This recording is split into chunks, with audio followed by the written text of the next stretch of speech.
Well, good morning, Internet. It's time to play Dragon Age. Because it's that time of the week. It's time to pour some tea.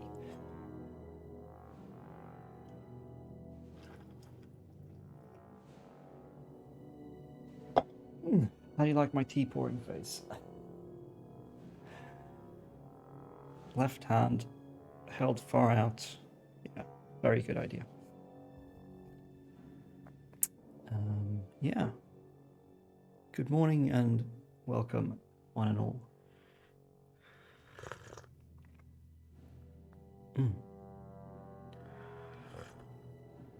That's not bad. That's not bad at all. Let's play the game. Hello, OBS, pick up game blocks. There we go. There we go. So, you are Kirkwall's champion, the one who foiled the Kunari attack and saved the city's people. Blah, blah, blah, blah, blah, blah, blah.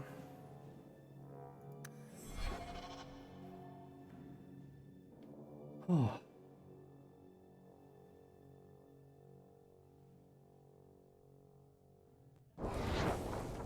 Right then. Now, where were we? Ah, yes. So, last time...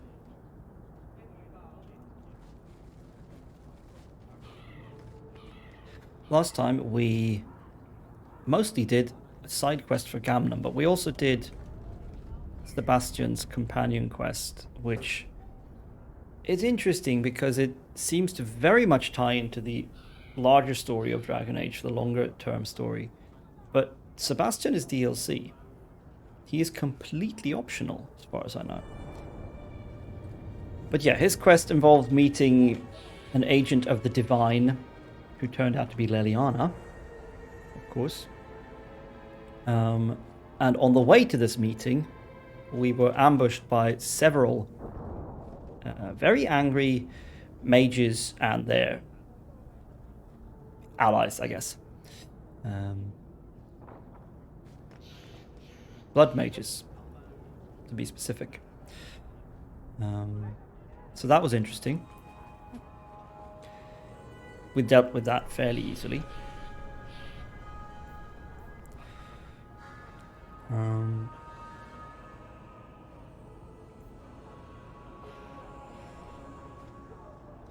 Well, easily.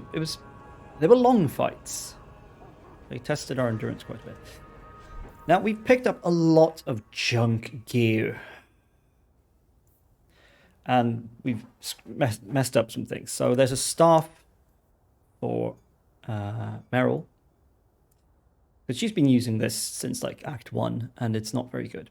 It's got the blood magic attribute, but it deals hardly any damage, and it has no other bonuses. We bought this for her, which is great. Bunch of extra mana for when she's not in blood magic mode. And electricity damage. But she can't use it because she doesn't have enough magic points, and I forgot to give her magic points last time she leveled up. So we're going to have to keep her around until we level up again. Shouldn't be too long. I don't know how many levels you can get in this game, but we're really high level now. This is going to go back in storage. I guess these two.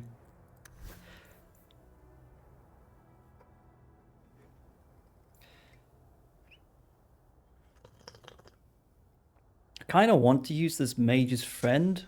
Oh wow, that's ugly as hell. Because like, it's cool, and it's got a ton of armor.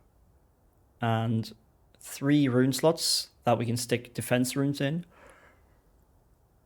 But it also doesn't have that, what I guess, pretty cool stat of reflecting damage. I still haven't been able to actually confirm if that's how it works.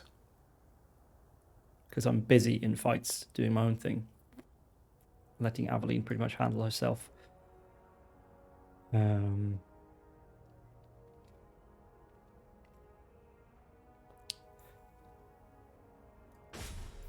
And Baron Allange's sword here is on its own more damage than the Fade's Fury, but the Fade's Fury has 2 rune slots that I've stuck runes in, and it does AoE damage.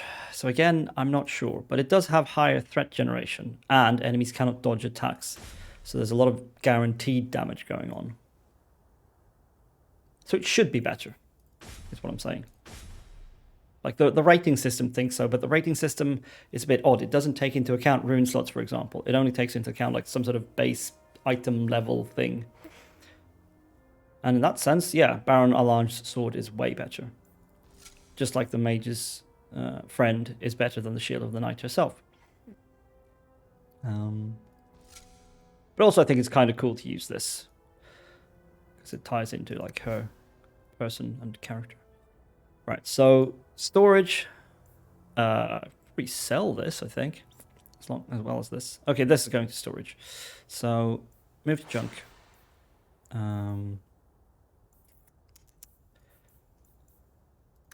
Should I wear the Resolutionist cap? It's more armor. No flat mana.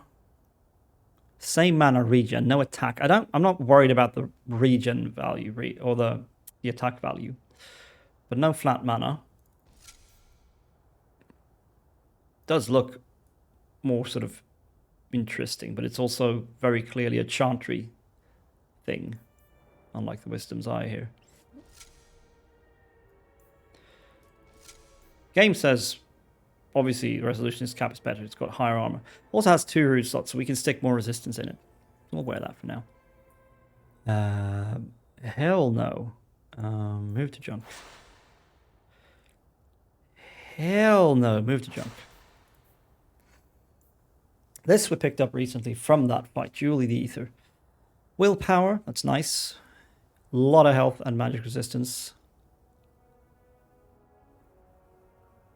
Heart of the Many. Strength, Dex, Magic. That's a weird one. Hold on a sec. If I give that to... but she would lose... she would lose Blood Magic, so no. We're not giving that to her.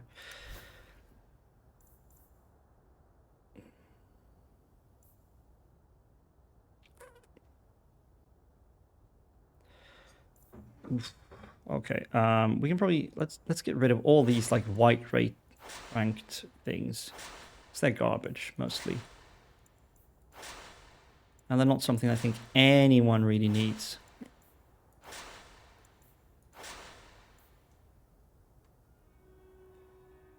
Ooh, fancy.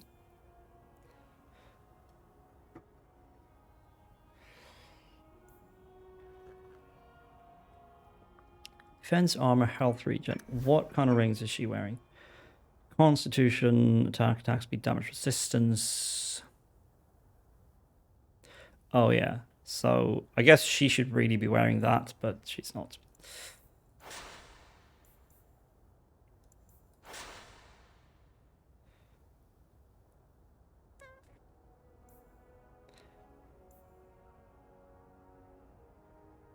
Now that's nice.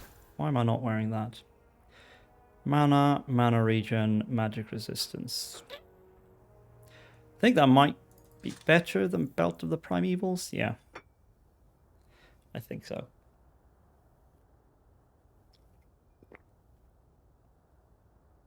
We don't do a lot of nature damage. We certainly don't do any fire or cold damage. Could be good for Anders. Greater Belt.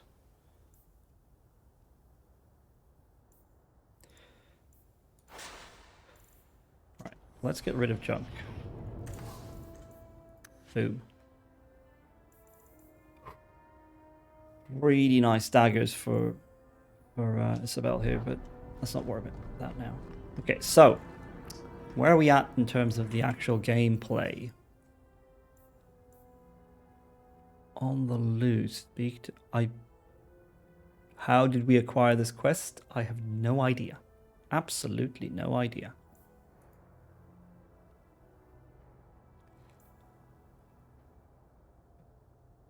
Oh yes, we have a letter from the Knight Commander. Did we read that? I'm going to have to go back to my house to see. I probably didn't.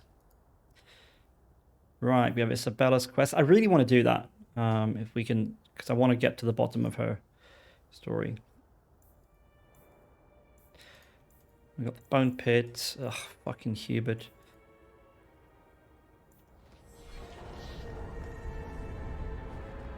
I think, yeah, we need to do a little bit of management. So we're gonna have to go to Hightown. I'm not gonna go to our estate yet. I want to check out the Hightown Bazaar. It feels good to be captain of the guard, yes? No, I will not change the patrols around your mansion again. There's already been too many questions. You wound my pride with such accusations. But you were going to ask. Eventually. I'll look at the roster and see what I can do. I just realized I was wearing my headphones the wrong way around. Wow. Got really confused when Fenris and Aveline started talking. I was like, why is Fenris's voice coming out of the wrong ear? No valuables. Ah, but we desperately need these.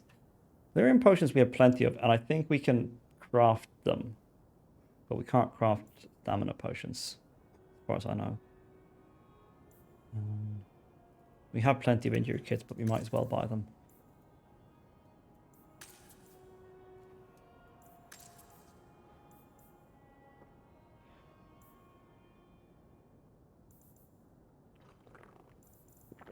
All of this is stuff I just sold him, isn't it? Yeah. Robes. Wow.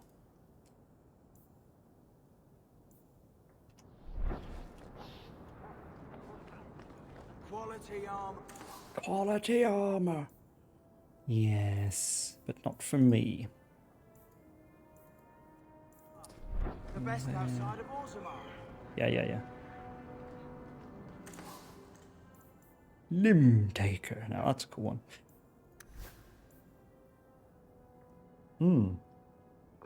Very nice weapon for Fenris.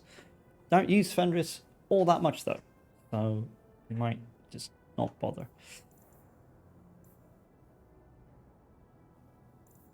Like all these cool swords and daggers and stuff make me wish I'd played a warrior or a rogue. Ah! An arcane tome of the mortal vessel. But also, I really want that super cool, mega awesome stuff that the guy out in the Wounded Coast is selling. Sod it. Stats and stuff is good. Attributes. What do I want in attributes? I don't know. I have so many. Health is good just so I can survive more.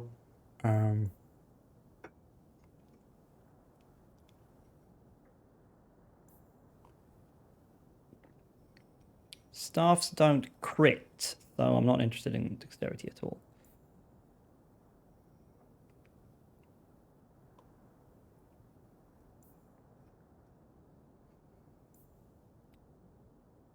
I don't really run out of mana except for very long fights. I'm more bottlenecked by cooldowns.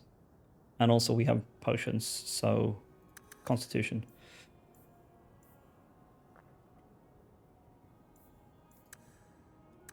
Stick 2 Constitution, 1 Magic. Wait, I got 3, right? Yeah, 1 Magic, 2 Constitution. There we go. Keep our attack values up. What I'm really looking for is companion armor upgrades.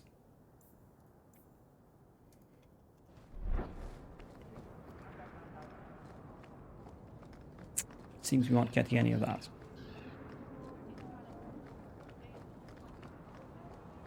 Alright, let's see. Do a bit of management here.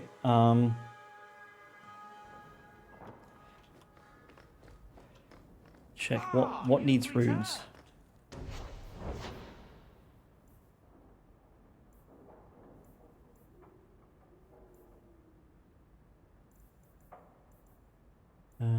Yes, we need 2 runes for the resolutionist cap.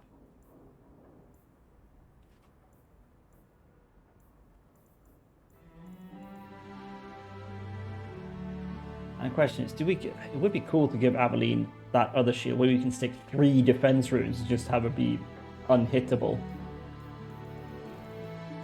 But okay, 2 runes for the Resolutionist cap. And one of the runes I had in Wisdom's Eye, or the one that I had was Fire Resistance. So one Fire Resistance and whatever else we might be missing. So we have Nature, Electricity, Spirit, Cold. So Fire and whatever else we can get. Fire Warding.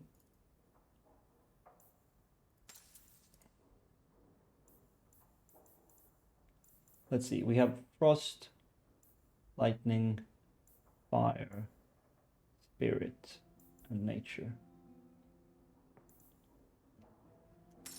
I think we have not very much of one of them. So we have lots of Electricity and Spirit because they're in the chest piece. Cold, Nature. They're kind of the same, and this will be the same. So I don't know. Let's go with Frost.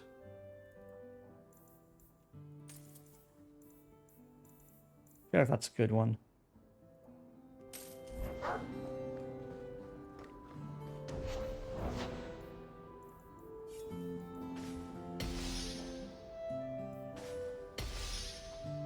Oh wow, we're getting quite a lot from these in this one. I can make it. Like 578. The Wisdom's Eye you only get 340, so it's because it's a lower level item. That's interesting. Alright, gonna stick some stuff in storage as well. Like, this is not interesting to watch, of course, but it needs to be done. Hold on to that for Meryl. Hello? Are you seriously telling me storage is full?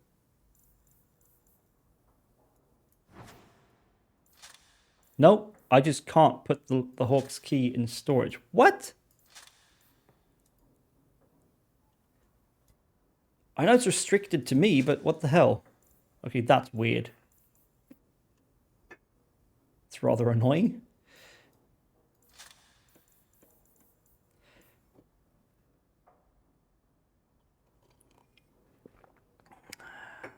There's a number of robes here we might just take out and sell.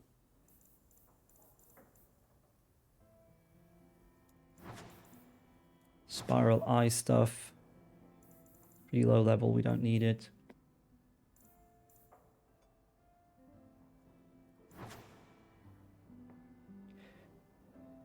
I think some of these are probably DLC things, so they're not worth selling, but why even keep them around, you know? Oh, jewelry. The bane of my bloody existence.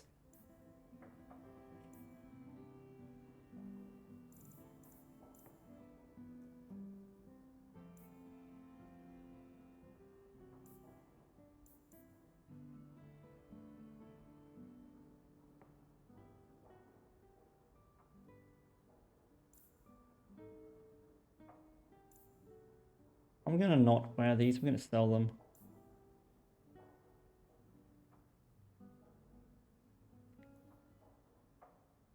I mean, I'm not wearing very good rings, honestly. Mana, mana regen, mana, mana regen.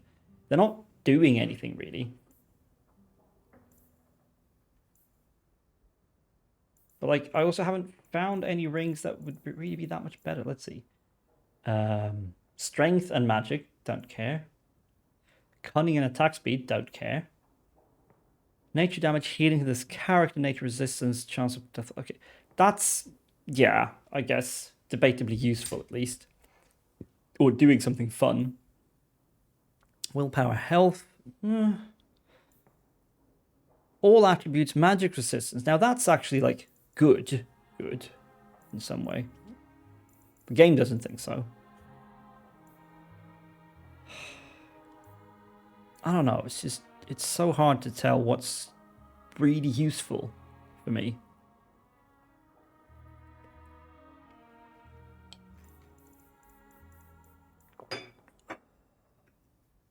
But like this is a weird one. Strength, dexterity, and magic. Who am I going to give that to? Never going to use that because Anders is a bad healer.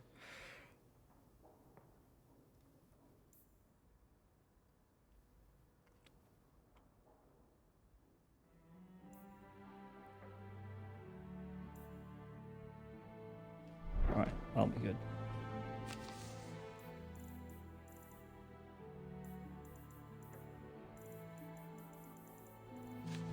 So, where's this letter from?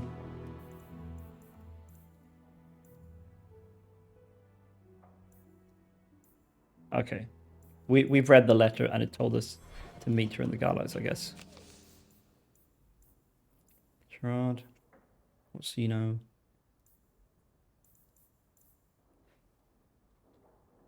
Oh, wait. This is new. I never read this. Dear Aurelia, I assume Gamlen's told you nothing about me. I ask after you every time I visit him, and all I get is, you've heard it all from the town criers. Dear old dad. I hope this letter finds you well. I hear stories, but I can't tell what's true and what's exaggerated. Did you really fist fight the Kunari leader? Are you actually sleeping with the captain of the city guard? I wish.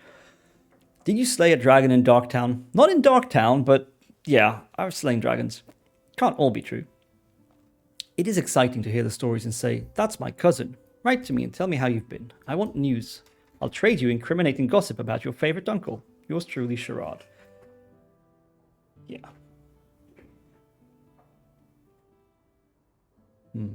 Camera looks choppy in OBS. Looks fine on stream though, so screw OBS. Very nice. I have accepted your letter.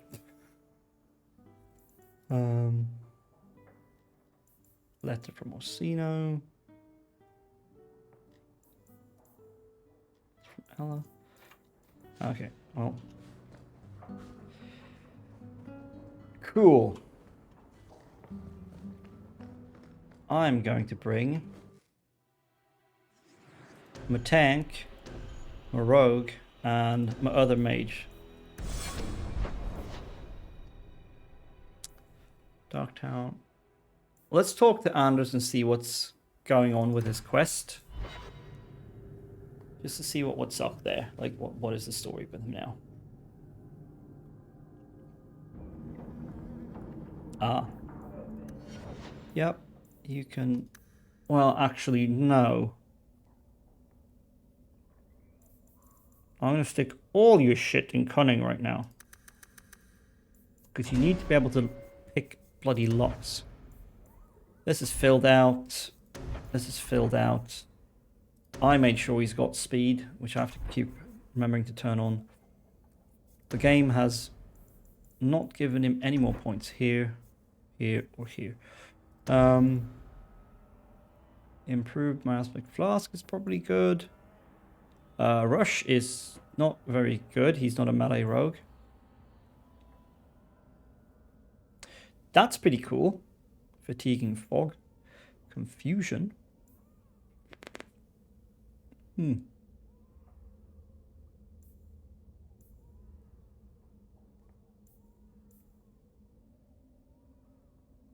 wait, I thought miasmic flask caused disorient. Guess it doesn't. We can also try to work towards harmony, which is good.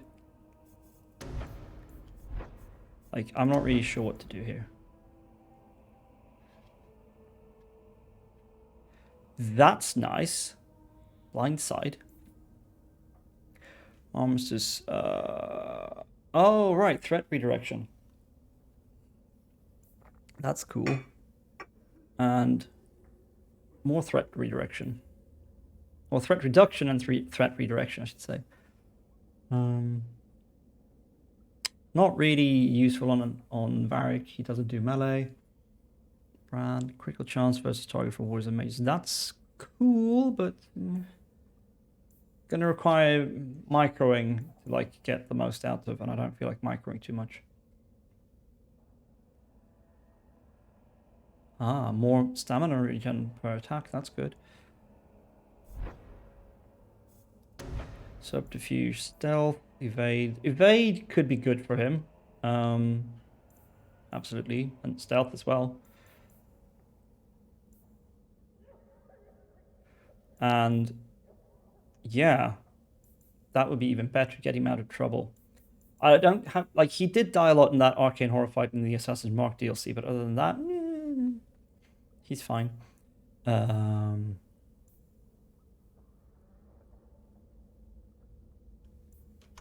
What is this? Lingering Shroud. Okay. So you can stay sort of stealthed after doing one thing. It's got everything here.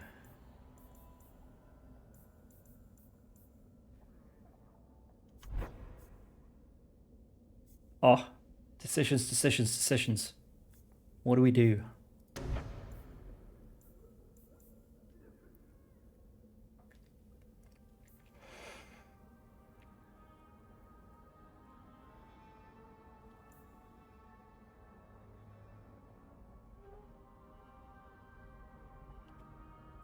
Ooh. That's awesome.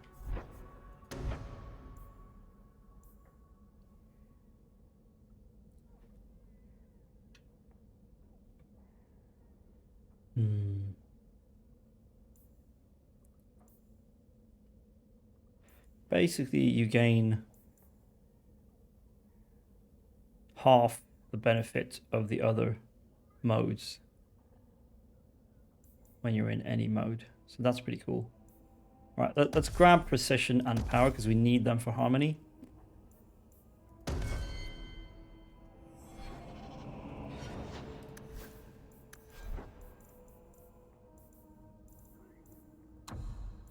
Self. Nope. Any. Activate mode. Speed.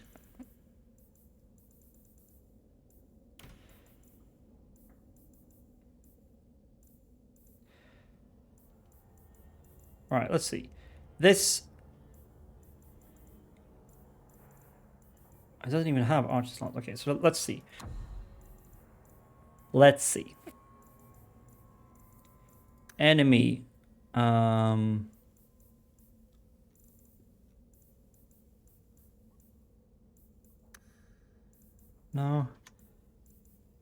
Status. Brittle. Usability. Archer's Lance.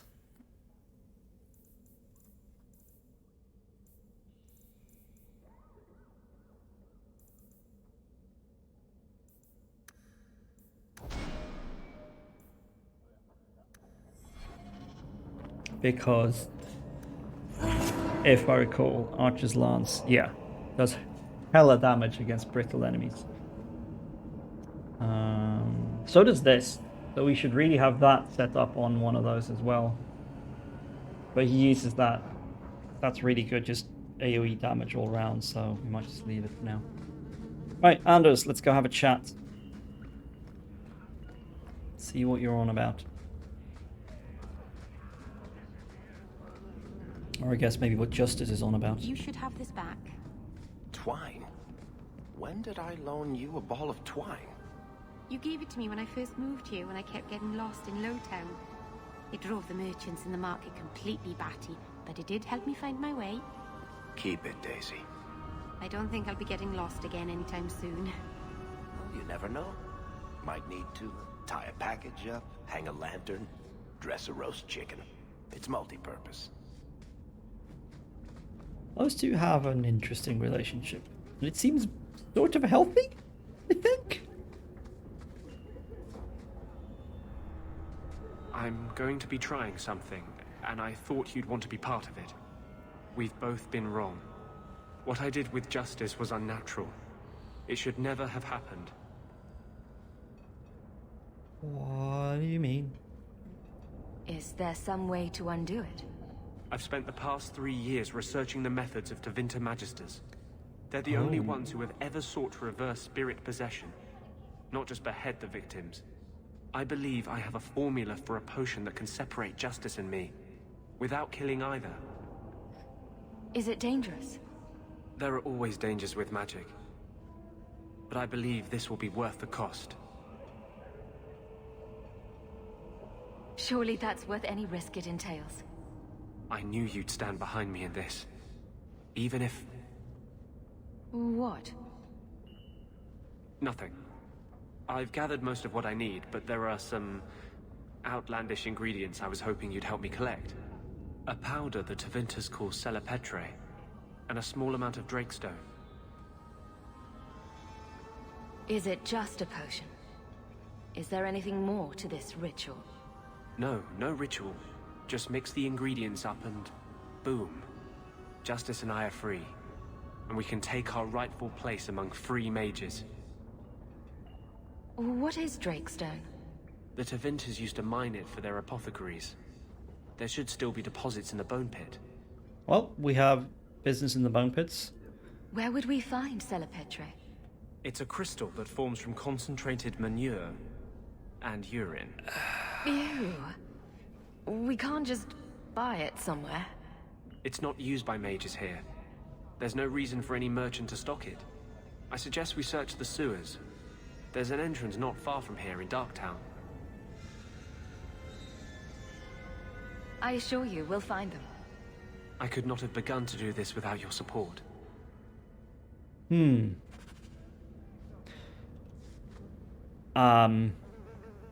What's the part he's not telling us? Is that the part where he might just croak? I mean, we're definitely doing this. Like, I want to see where this leads. Also, Varric, I believe I have something you might want. Let's see, what was it? Was it a belt?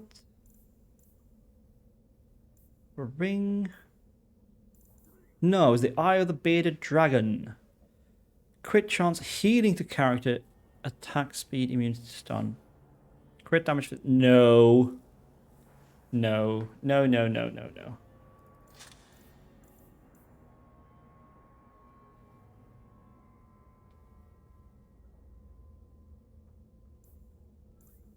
Wait, what was he wearing? Oh yeah, I was wearing this, the True Author's Token. Look. Look here, game. You might say this is better, but healing to character is not better than 4% physical damage. Although attack speed should work out to just 6% more damage. It might not. I don't know how it actually calculates attack speed. Immunity to stun. That's really good, actually. Yeah, okay, fine. It's better. Move the chunk. What about his rings? What's he wearing? Dexterity. The disarm and lockpick bonuses are nice.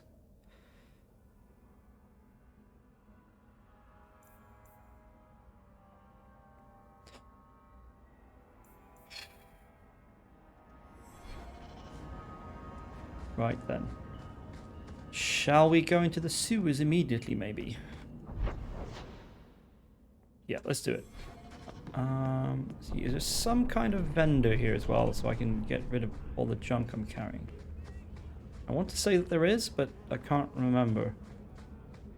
Can't see one on the map. Oh, hello.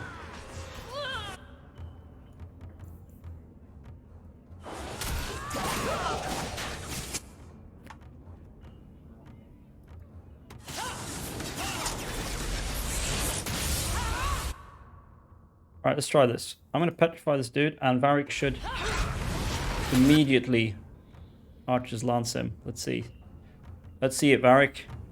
Let's see your Archer's Lance.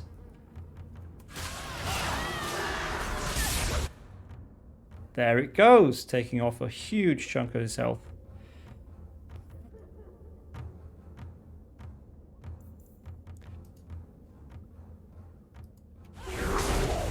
Like, literally more than half his health in a single hit. Nice. Obviously, Petrify is not the best way of doing Brittle, but all I've got with this character, so... Also, Glyph of Paralysis, OP. OP as hell. It completely neutralized the whole group. Yeah, no mercy for slavers.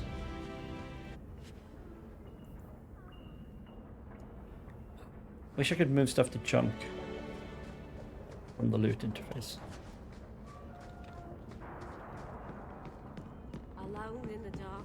Well, this is certainly fragrant. At least we can't get rained on.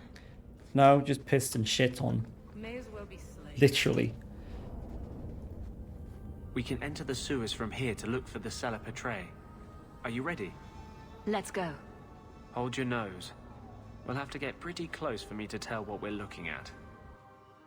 Ah, right, I have to bring Anders. Well, that means Meryl gets to stay behind. Does mean Aveline is alone in melee, but she already was.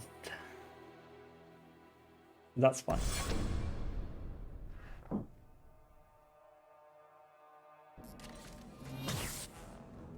Oh, wow, instant fight. Lyrium Smuggler Archer. Cellar Petre Deposit. Okay, so this might be really quick, or it might be terrible, who knows. Oh, there's more of them. Lovely.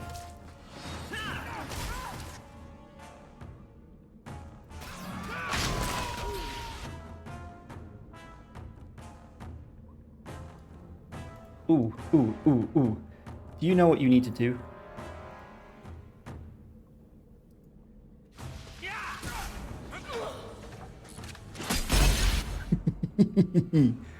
I'm not sure what turned them brittle, though. Oh, right, Anders did, of course. Also, Anders needs to level up. Dare we auto-level him?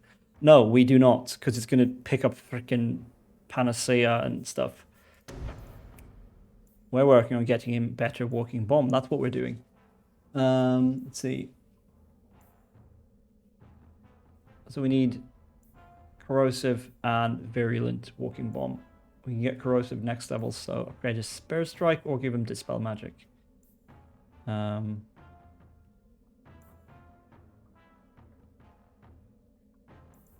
Increase his Spirit Strike. Or upgrade his Spirit Strike. More mana, I think, is what we're going to go for.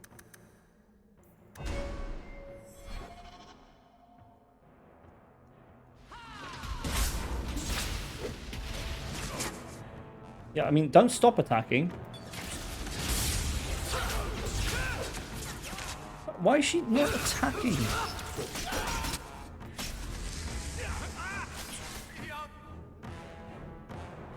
Oh, you are gonna eat it.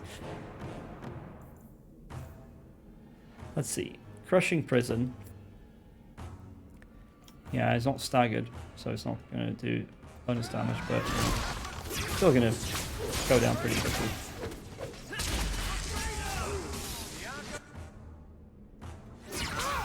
Boom. Okay, so I guess these are like potential deposits. This is it. The cellar Petre should have formed right under here. Oh, I don't want to touch that. Let's see if we can find a few more deposits. No, Anders, no one wants to touch that. Whatever that is.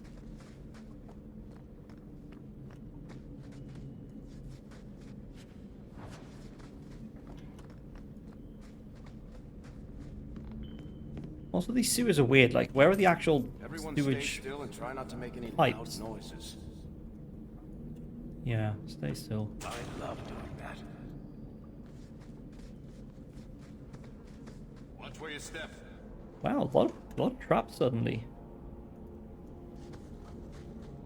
Easy as pie. Are there more of them? No?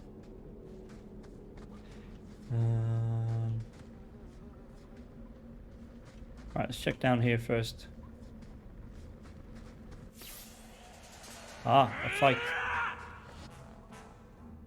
You gonna get petrified.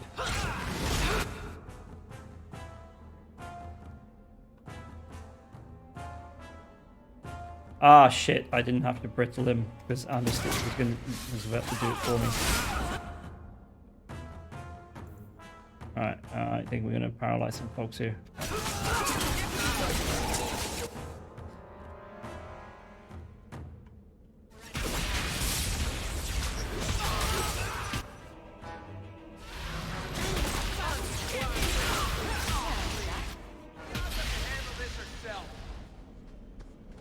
Wait, what are you doing down there, Varric?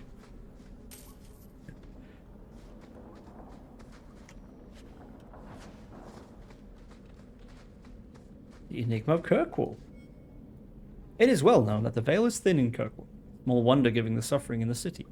But we've discovered the Magisters were deliberately thinning it even further. Beneath the city, demons can contact even normal men. Did they seek the Black City to compound the madness of their previous efforts? Or was it something else? We've found a chamber where the veil is at its thinnest, long since looted, but the power is still there. Tonight we will go there. Pray for us. Pray for us all. Hidden behind a rock with curious markings and signed the Band of Three. Yeah, we've been finding a lot of those. Wonder if it leads to an actual thing. Let's see if we can find a few more deposits.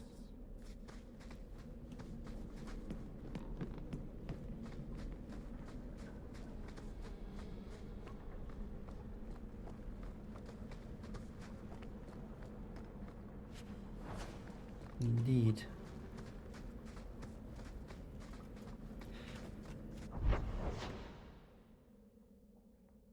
There's quite a few more.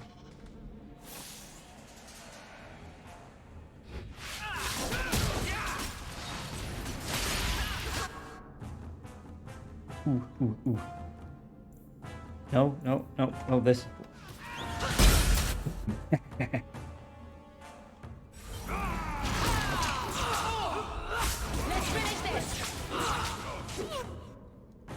Oh no! I could have done hella damage to the foreman. Do you have anything that you'd like that takes advantage of this? No, you do not. That's a shame.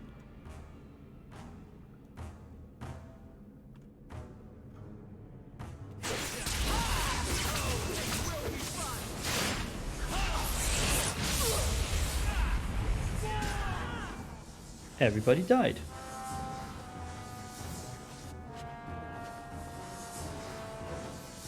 No? Oh, okay, the fight isn't done yet. Oh, is he staggered, is he? Let me help with that. Boom!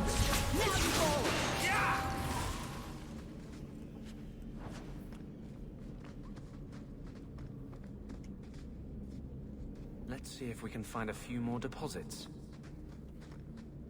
I love how he says that with like obvious disgust. Let's see if we can find a few more deposits. Let's indeed. Okay, there's the exit cell. There won't be much more of this.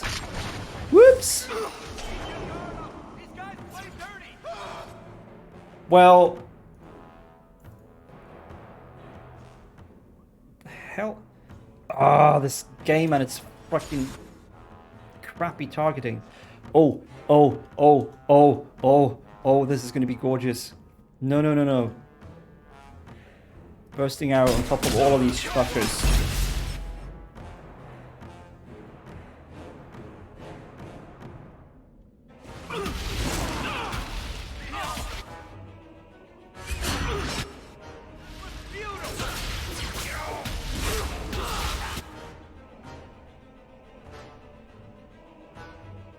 I should probably stop standing in this garbage.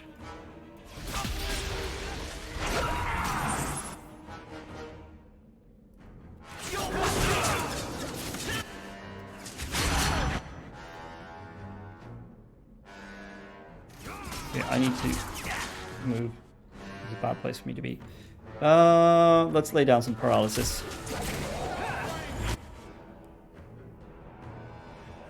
Because this was a bit messier than I thought. Way more things here than I expected. I wonder where that bursting arrow is going. You have the cooldown and stamina for an archer's lance. You will soon, but you also need to get the fuck out of the position you're in.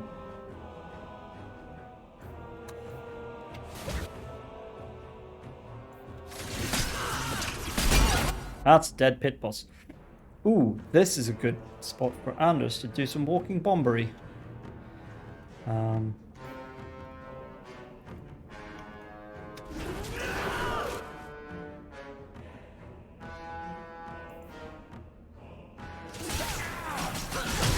Splat!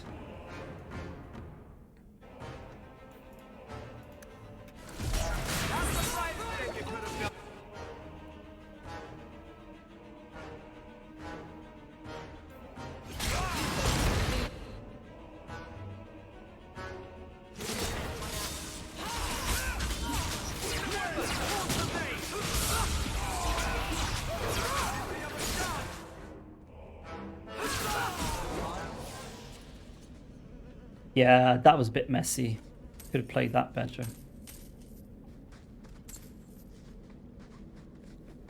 I thought it was going to be easier than it was. Let's see if we can find a few more deposits. Deposits.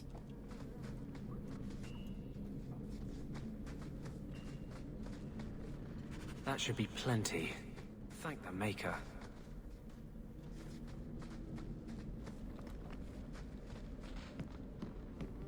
A chest. Right, let's see. Varric, are you cunning enough? You are.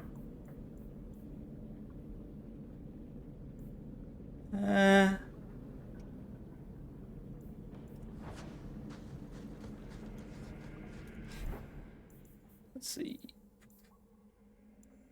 Move to junk. Move to junk. Move to junk. Move to junk. Move to junk. There we go. Alright, so... Yep, now we just gotta do the bone pit thing. Oh, hello. And a skeleton.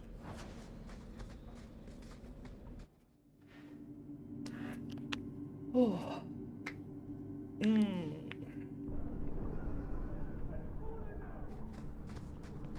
Going to have to do some shopping upstairs pretty soon. Alright, Edgar.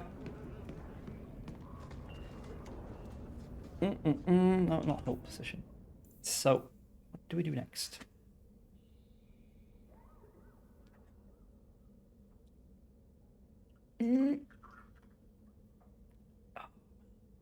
Oh crap, the pot is so hot.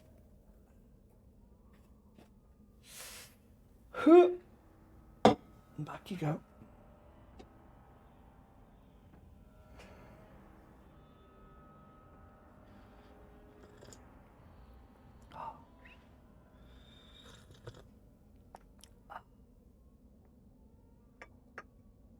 The pot is hot because the tea is hot.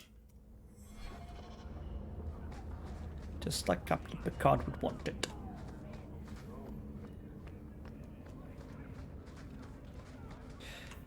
Right.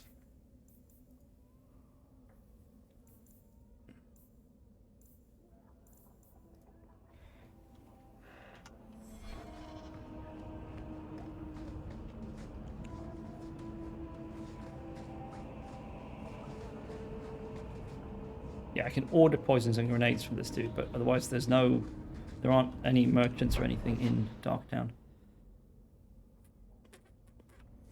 Of any kind. It's interesting. Oh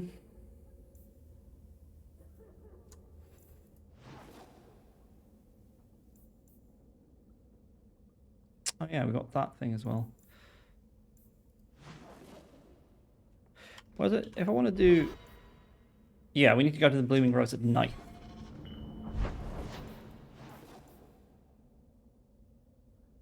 That's in Hightown. Yeah, let's do it.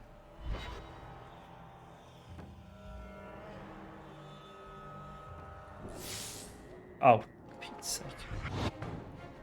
What is she doing? Okay, fine.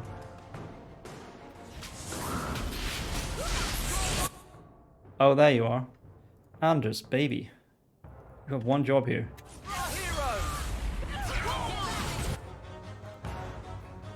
Fuck.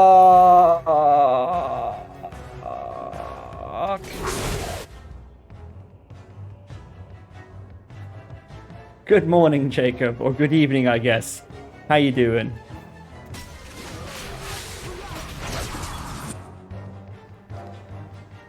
You? Archer's lance this Blood Rager right the hell now. Oh, that felt good. That felt so good.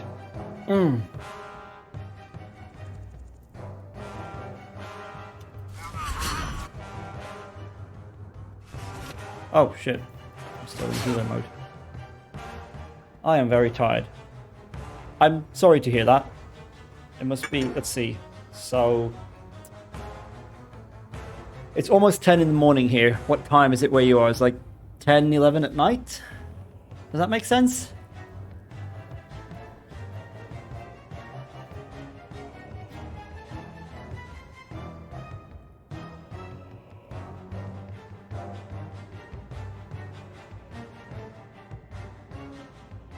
I get all of them. 8 at night, okay.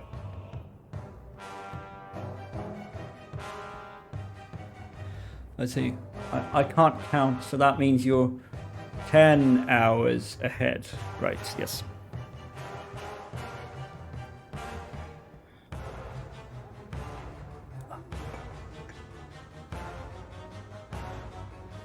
Well, I mean, it's perfectly valid to be tired in the evening, I think. I hope you've had a decent Saturday at least.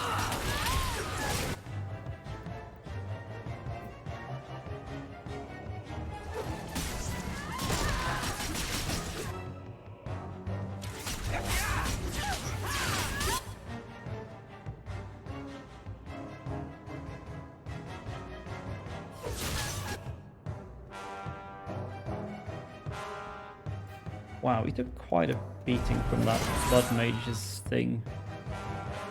Cast some bad stuff on Varric here. Don't like this fight much. This is annoying. They're coming from everywhere.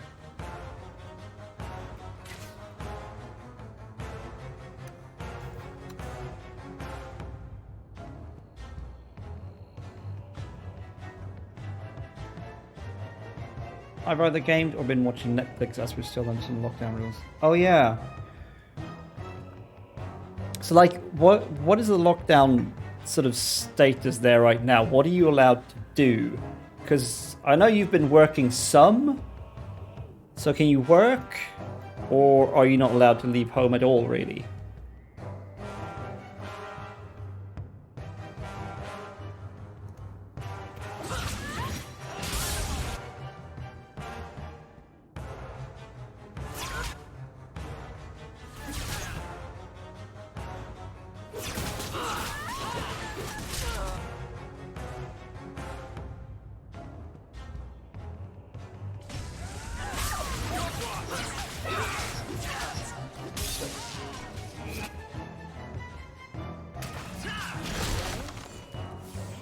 Whew. That was a pretty big fight, didn't expect that. Oh,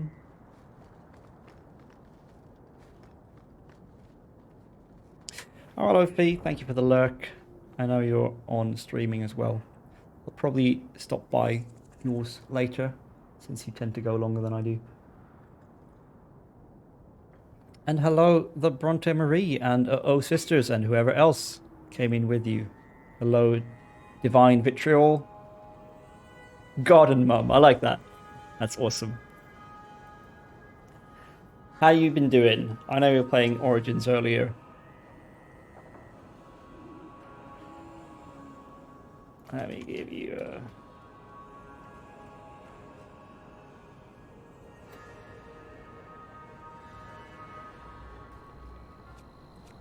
Can I blow you up? Ooh, Yeah. Breath of the Wild. Can I blow you up? No, gotta do the... Oh, Valorant just seems like a different variant of Overwatch.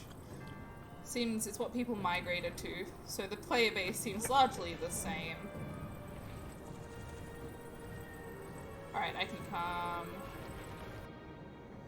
So you just tore up that temple. Why do people clip my random mishaps? Isn't that what people clip? You finish up the Danish quest line, so we're having a real fun time. Oh my. I have to say, like it's not that long ago I played Origins now, but I tend to forget details of stuff like that.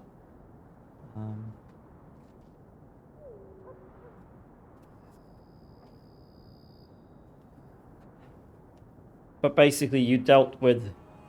So how did you finish up the Dalish quest line, is my question. Spoilers for anyone who didn't play Origins and still wants to. I will talk shit about Valorant all I want. You know, that's fair. It's a game. You're allowed to say you don't like it or explain why you think it's a bad game. Yes, hello new people. This is Jacob, my fan from New Zealand. Zathrian dies, but I back the werewolves. Yeah, that's what I did as well. Zathrian can go suck it, in my opinion.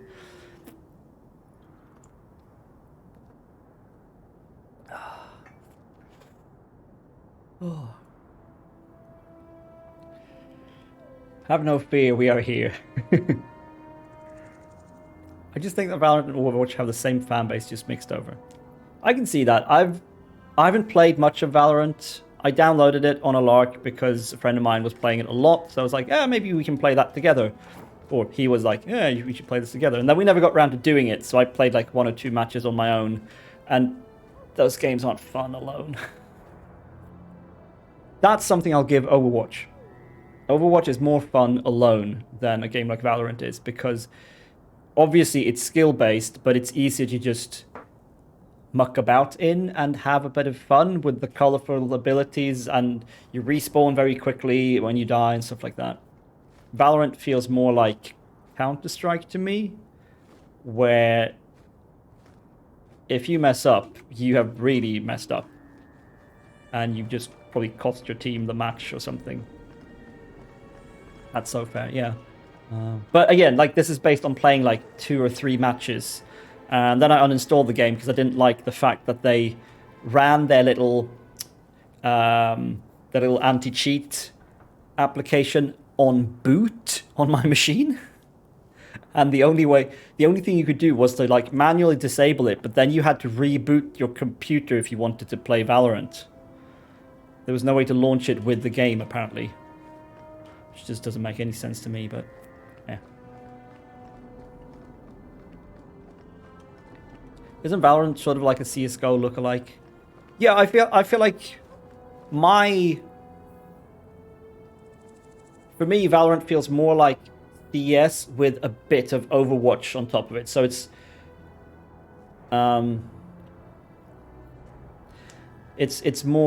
like CS:GO meets Overwatch. Yeah, I think you Sisters is right on the money there. It's CS:GO, but then you add on like magical or whatever abilities and a more colorful paint scheme. Hello. Oh, how do I butcher your name? Xiaotian 10? I'm so sorry if that was all wrong. Hello. How far into the game? We're in Act 3. We've only just started Act 3. What choices have we made so far? Well, we're kind of a little wrong, a little right. It's all good. All right. I'm so sorry. Xiao-Chan? I have no idea. So, what choice have we made? Well, let's see. I did not bring Carver to the Deep Roads, so he hates me now, and he's in the Templars. Which is obviously bad, because I'm a mage. That's the one big choice from early in the game that I really remember as a choice. We have so far in Act 3 sort of sided with the mages. Okay, the IA in... So, Qin. Xiaoqin. And is it a hard T sound, or is it a Ch sound?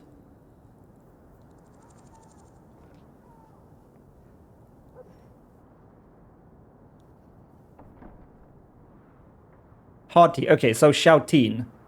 More like it. Or is it just Shoutin 10? Like...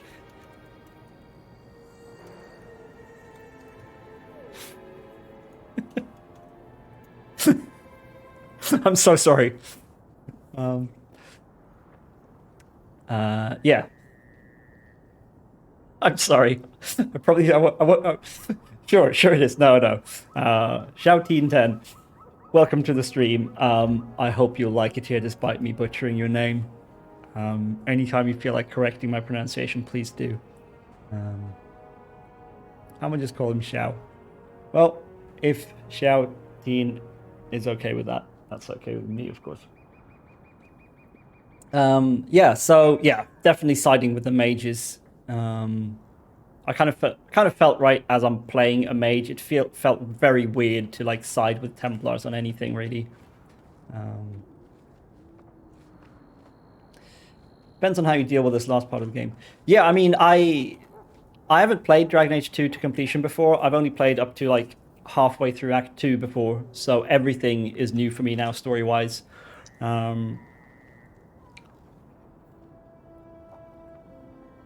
Alright, so just Xiao is cool. Cool. Yeah, I'm trying to remember, what more choices do you make? Did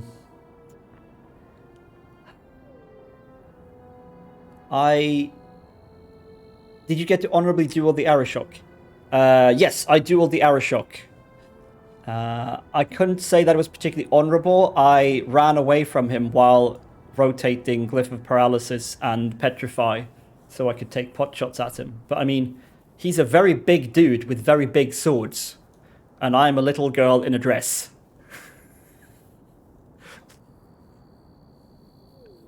The OG strategy, definitely.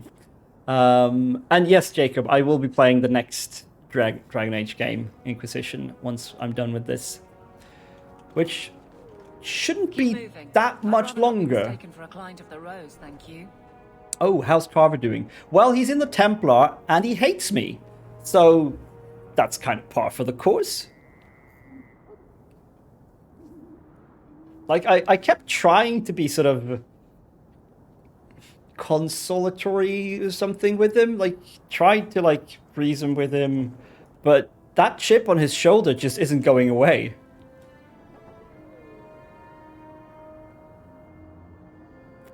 Arishok Jewel, were you figure 8ing running around? Yes, I am. Or I was. I always loved Carver so much, solely because I've always wanted a little bro, even though he's so shitty. Yeah. He's such a little piss pot. Carver made me want to bop, bop, bop as an only child. As the middle brother of 3, and now of 4, because my mother adopted long after the rest of us grew up. I can say that, at least in my experience, having brothers is nothing like having to deal with Carver. If anything, maybe that's because I'm the Carver of the family. I don't know. Maybe I'm the one with the chip on his shoulder. But we're all repressed emotionally, so we don't actually tell each other those things.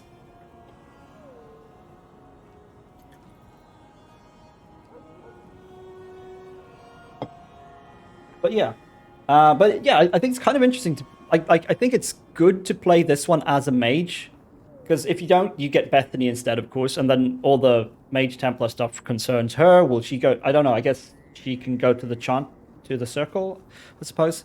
But it's maybe more fun to be the mage yourself, so you're really in the thick of it.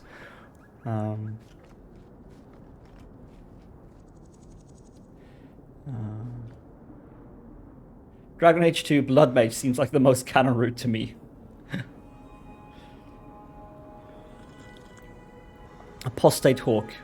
Yeah, no, that makes sense, absolutely, in terms of, like, making the story interesting. I usually play Rogue in Dragon Age, but in this one, Mage makes for the best story.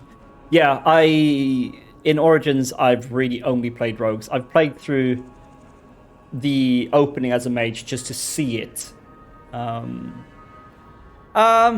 I guess kind of my main team. I always bring Aveline because you need a tank, and there's no one tankier than Aveline. I started bringing Anders as my healer, but then realized his healing stuff was bad, so I respect myself as healer. Now he just does pew pew boom boom stuff. And yeah, I mean, Varric is Varric. If you need something skewered, he's your man. I will rotate Anders and Varric a little bit, though, with, like, mostly Isabella and Meryl. But sometimes Fenris. But this is basically the main team. Kind of the equivalent of having, like, Alistair, Morrigan, and, I guess, win in Origins, because I would be the rogue. Aveline is love, yes. Aveline, I love Aveline so much. She's such an amazing character. She has so much personality, and I think she's genuinely really well written. Like she starts off as just this like kind of uptight, a little bit boorish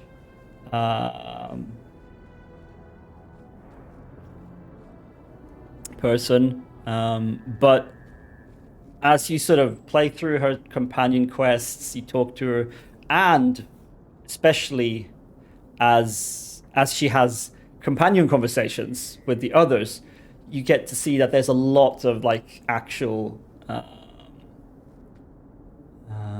there's a lot of actual personality behind that sort of very uptight, strict exterior, and there's a softness there but for whatever personal reasons, she doesn't like to show that. How do you feel about Anders? This is very important to me. Don't want to answer quite yet. No spoilers in chat. That's very fair. Yeah, no spoilers in chat. Right, everybody stretch. That means properly get off your chair or your couch or your bed or wherever you are. Get up and get a good stretch in. I apologize in advance for the fact that this shirt is too short.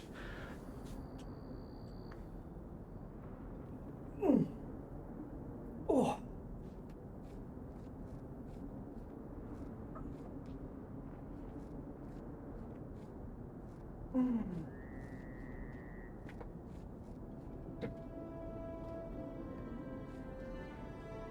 Oh, wow, that was good. I mean, I don't think the microphone picked it up, but my spine went.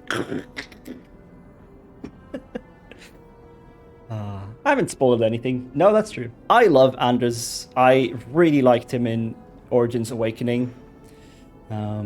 He's not as fun in this one, but that's because he's been through a lot of shit. Are there actually dragons in this game? Yes, Jacob, there are actually dragons in this game. Not as many as you'd think, considering the titles of the games, but, you know. That was nice. Yes, I needed that stretch pretty badly. Right, shall we get on with it? We're here to do Isabella's companion quest, so I hope she shows up. Yeah. Cool. Right, well, let's not change much then. We need some boom boom pow. I'm going to leave you running, but I'm going to go get food, so I'm here but not here. That's perfectly fine, the Bronte Marie. Or do you have a preferred shortened version of your name? Or shall I just call you Garden Mum? Bronte.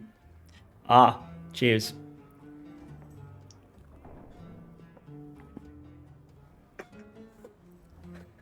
That is the cutest lurk. The perfect emote. Or just BB Marie. Alright. Cool.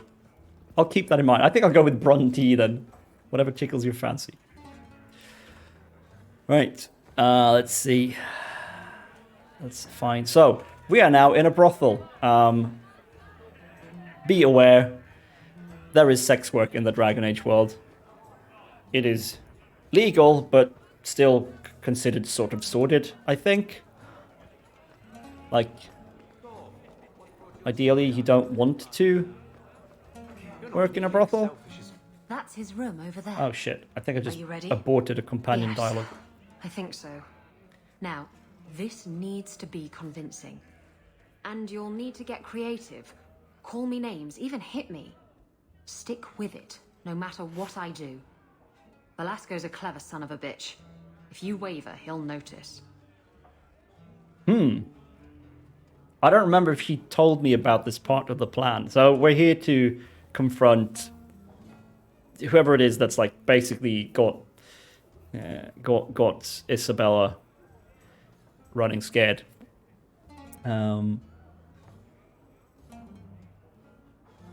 Basically holds her life in his hands somehow. I can't remember the exact details, but she's in trouble, has been all along. she's been cagey about why and how and who, and we're finally going to confront this person.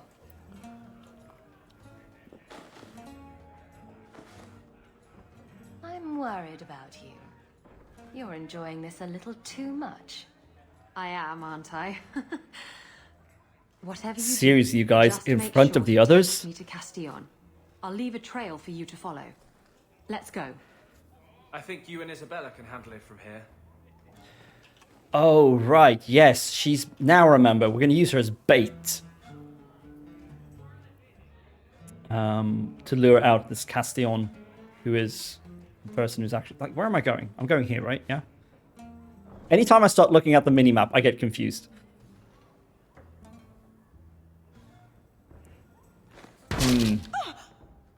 What? Get back here, you... skittish beast. I hope you have a good reason for interrupting my private time. I brought you a new plaything. She's much less timid. Are you insane? I just want you out of the way. I thought I could trust you.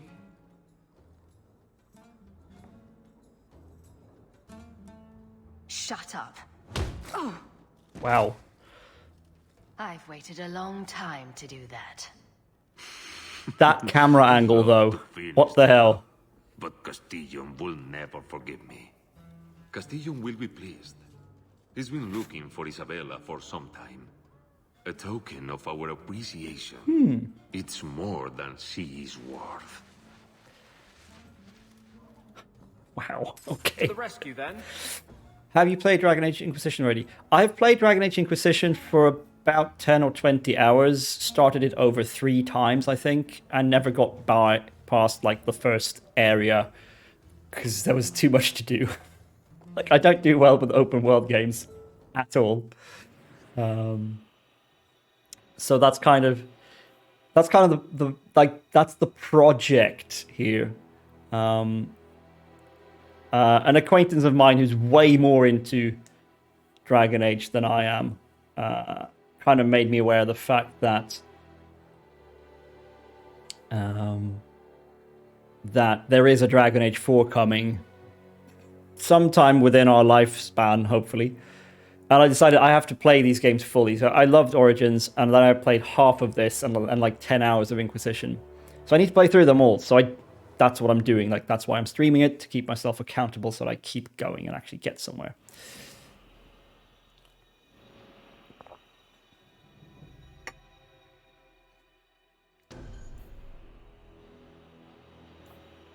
Origins is incredible. Hope one day we'll get a remaster. Yeah, I would love to have that. Like, I would be fine with Origins just like remade in this engine and with this like aesthetic and graphical style. Although not with either game's camera system. I hate the camera in these games so much. Alright, so follow Isabella's trail alone. The trail will be easy to see at night. Interesting. I would love them to make certain quests a bit less tedious. Yeah. That's brilliant. You've had this one for 7 years now.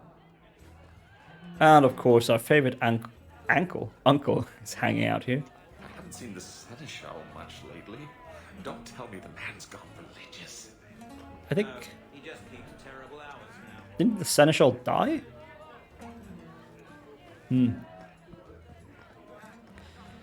Alright, well, let's get going.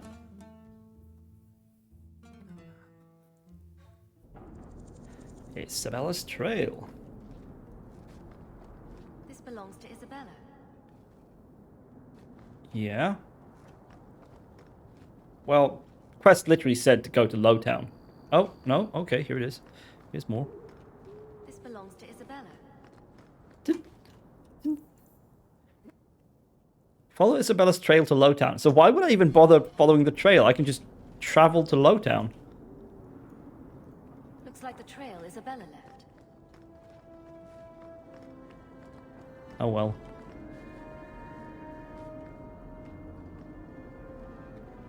I think it belongs to Isabella. Yeah. Looks like the trail Isabella left. We're going to be hearing that a lot. Looks like the trail Isabella left. No shitting.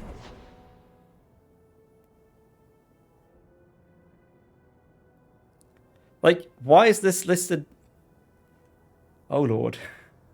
Isabella! Why is this listed as the quest marker on the map? When the quest says, follow it to Lowtown, and then there's all these other trails that I hope lead to... This is Isabella's trail. Or, like, this is... Looks like the trail Isabella left. Looks like the trail Isabella left. No shitting. This belongs to Isabella. The trail of Isabella. The trail leads to Lowtown. The trail leads to Lowtown. Yes, we already knew that because the fucking quest text told us. Like, I have to say, as much as I love these games, and I love BioWare and their particular BioWare bullshit, sometimes they drop the ball a bit.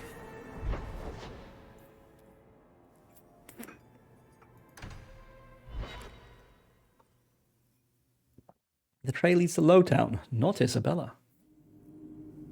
Yeah.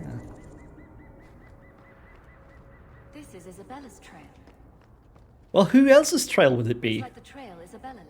I am going to click every single one of these, just so you know. Looks like the trail Isabella left. Like, I'm not... This belongs to Isabella.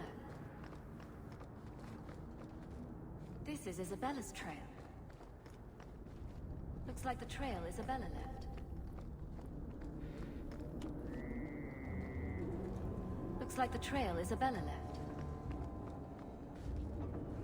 I wonder whose trail is this? Maybe one of them, just one, isn't... Yeah, maybe just one of them is not Isabella's.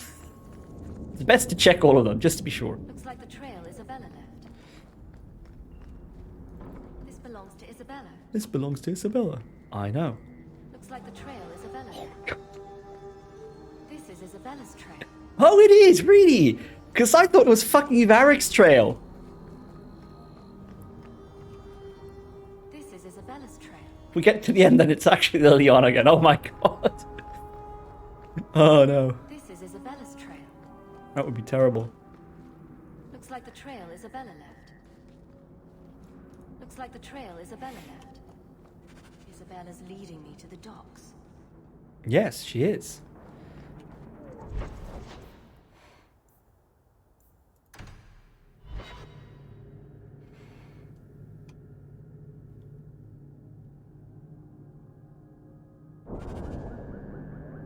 Ooh, Isabella has agency. Yeah. This belongs to Isabella. Oh my god. This belongs to Isabella. Okay. Come on, man. Boom. She leads you. That she does. Let me just do one of these. Just in case. Oh. Anders just blew them all up. I didn't need to do a paralyze there.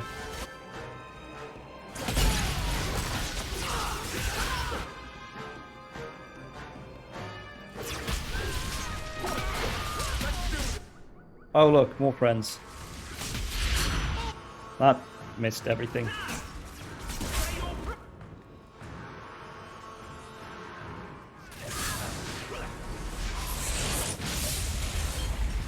Aveline is just like, come at me, bros.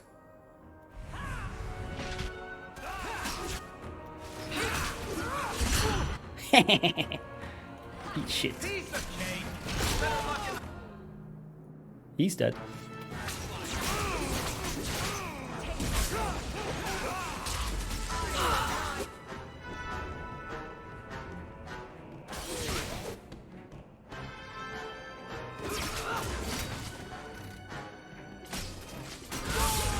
Boom. Oh. What's this? Reining it in. Direction to the Raining Men base. No one takes back what is rightful ours. We start in the docks, but there will be no rest until all the city is leashed in our hold. What?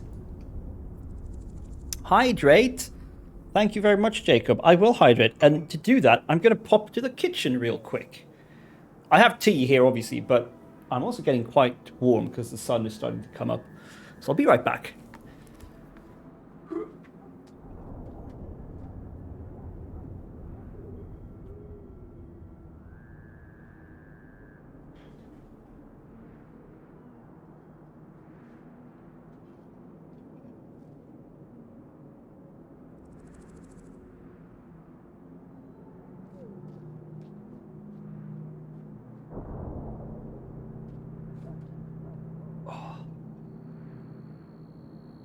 Whoa.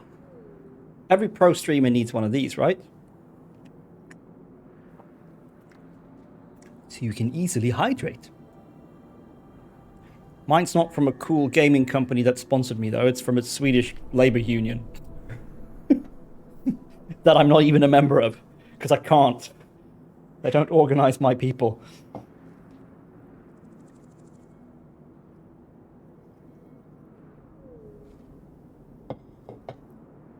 My people sounds like I'm talking about some sort of tribe or something. They don't organize my profession.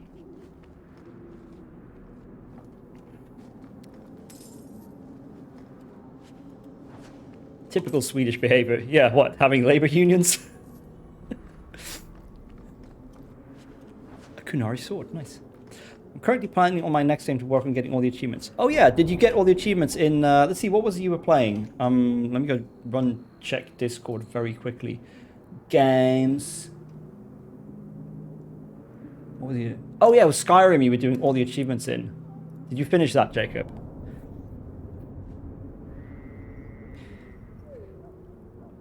I would one day love to go to Sweden. Norway's better. Ooh. Ah.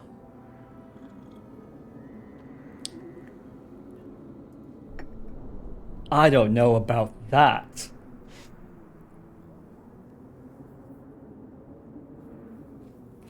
Four away from finishing all the achievements in Skyrim. Awesome. Alright, let's see. We do not need to be here.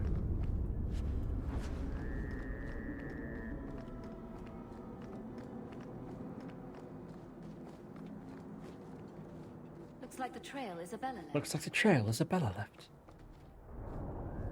I have to say, this statue is pretty cool. I mean, okay, I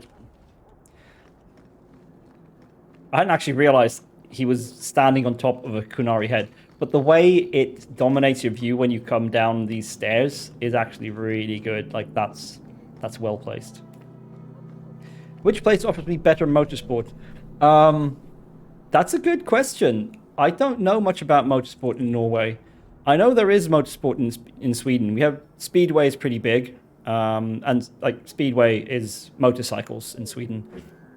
I'm not sure if it's called Speedway internationally. I do know there's quite a few people at least from Australia, competing in the Swedish Speedway leagues. Not sure about New Zealand. Maybe. Looks like the trail Isabella left. There's also Folk Race, which is basically like actual stock car racing. You bring your stock old car, beat up car, and race it. And there's like a maximum price that they're allowed to be sort of worth in terms of work done on them. But it's not like the kind of stuff that you've shown on Lucy's Discord, where you actually have like big spoilers and stuff, like the wings and stuff. It's actually just like the stock chassis and body. And I guess they install like roll cages and stuff for safety, obviously. This belongs to Isabella. And then I think that the World Rally Championships used to have, maybe still has, a race set in Sweden. Always during the winter, so that it's hopefully snowy. But I'm not sure if that's still a thing. I think we have one kiwi. All right, cool. This belongs to Isabella. It sounds like something we have here. It's called the 24 Hours of Lemon. Oh no! 24 Hours of Lemon. I love it. Oh god. This belongs to Isabella. Yeah, we do have the... I'm going to have to look up if there's an international name for this. But there's a race, a motocross race. Yeah, play on Le Mans, of course. I love that. No, there's a motorcycle race called November Korsan. I'm going to have to check if they have an international... oops. An international name for themselves. No, they just call it November Korsan.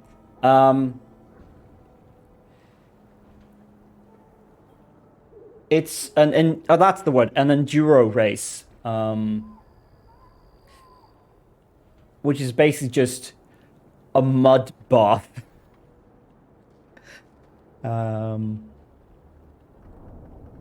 So it's like a 24-hour or whatever off-road motocross race.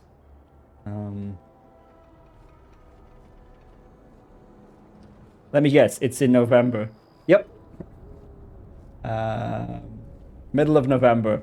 Which means the weather can be just anything. Anything you want. It could be 25 degrees. No, not 25, but it could be like 15, 20 degrees, or it could be under freezing. It could have been raining for weeks. It could have been sunny. Wait, you're actually Swedish. Yes, I am actually Swedish.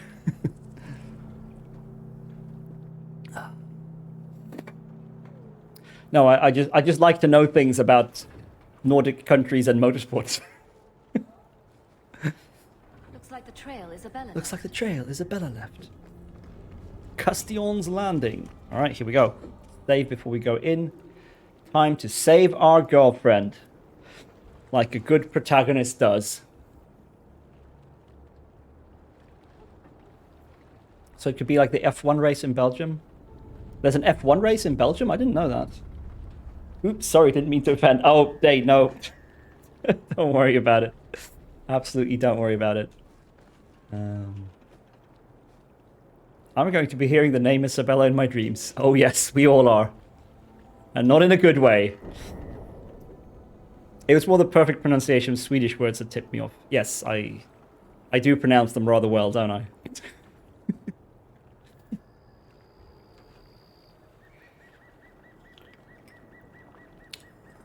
Have you seen my idiomatics point redeem? Still mad about World War II, though. Yeah.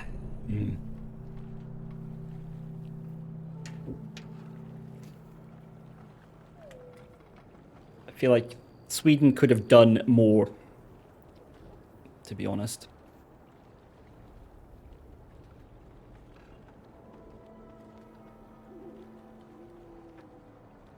Like, no one ever really talks about it that much, but, like, Sweden's post-war affluence depended to a very large extent on the fact that we managed to negotiate our way out of ever really being in the war.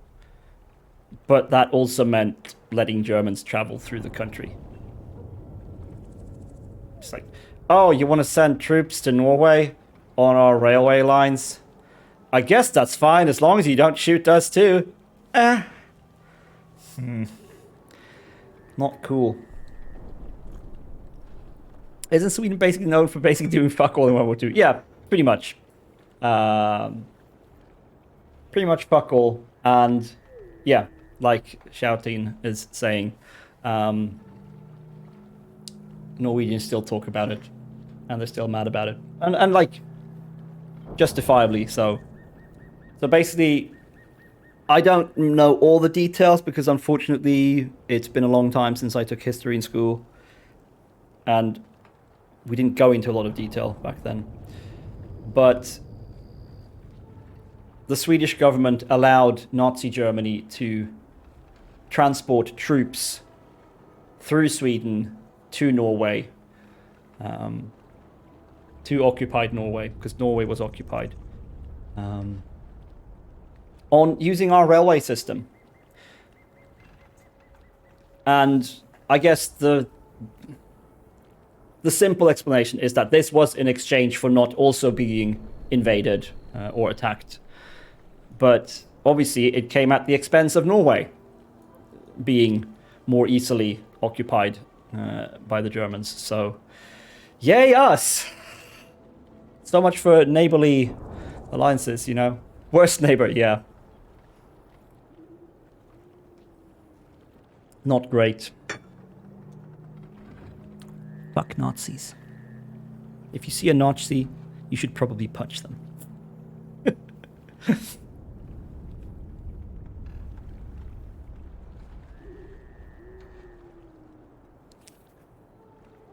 Is World War II something that's talked about in that part of... Oh yeah, absolutely. Like Shoutin's saying, it happened in this part of Europe as well. Germany invaded and occupied Denmark and Norway. I was more wondering if it's something that's swept under the carpet. Well, I can't speak for Norway, but it seems like it's at least that part of it is talked about a lot. But here in Sweden, I don't think we talk about it enough. And as you can probably tell, I don't really know a lot of details about this negotiation other than Germans shipped troops through Sweden. This was probably bad and was probably morally the wrong choice. Might have saved Sweden from being occupied. But again...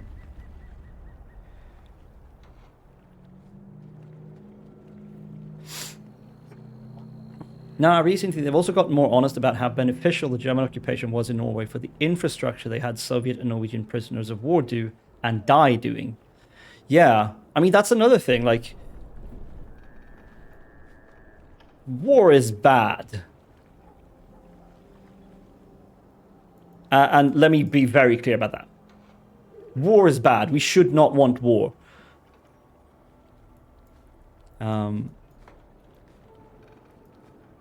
And war, like an invasion, will probably destroy a lot of infrastructure, but you also need a lot of infrastructure to carry on wars.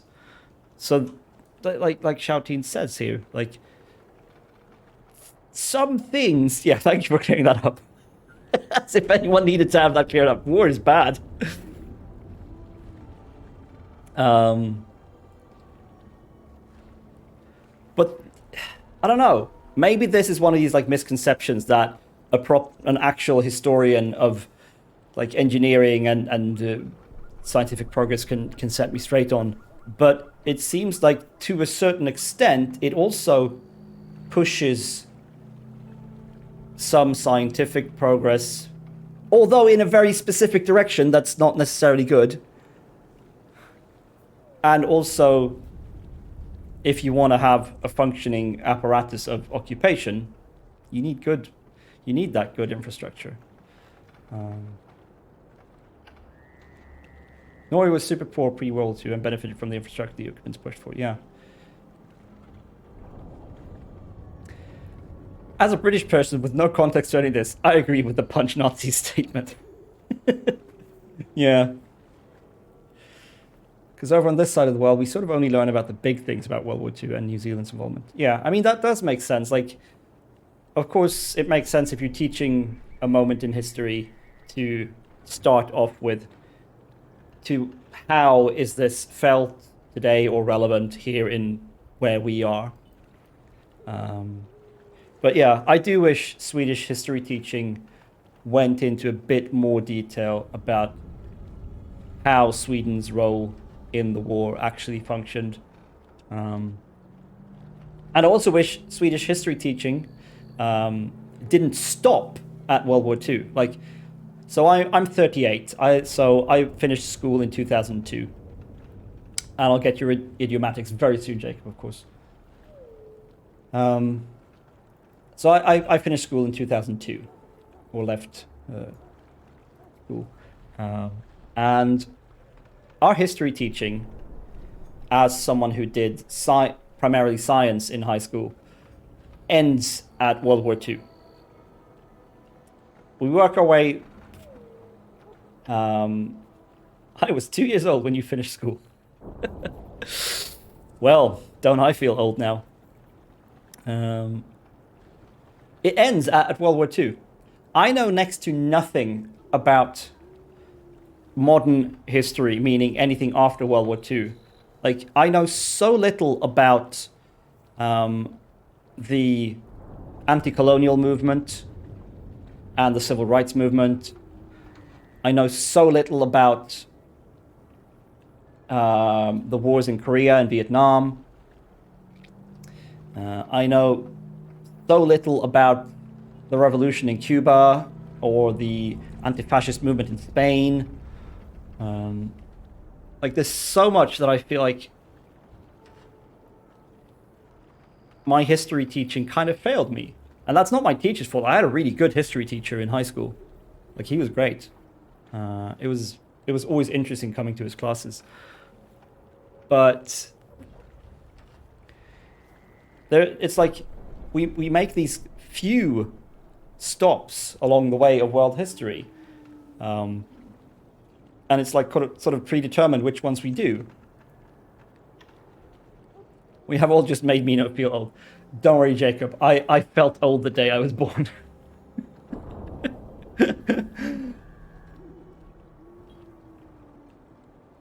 In history, you usually learn the very big global events, often with too little detail, and the very local national events. Yeah, exactly.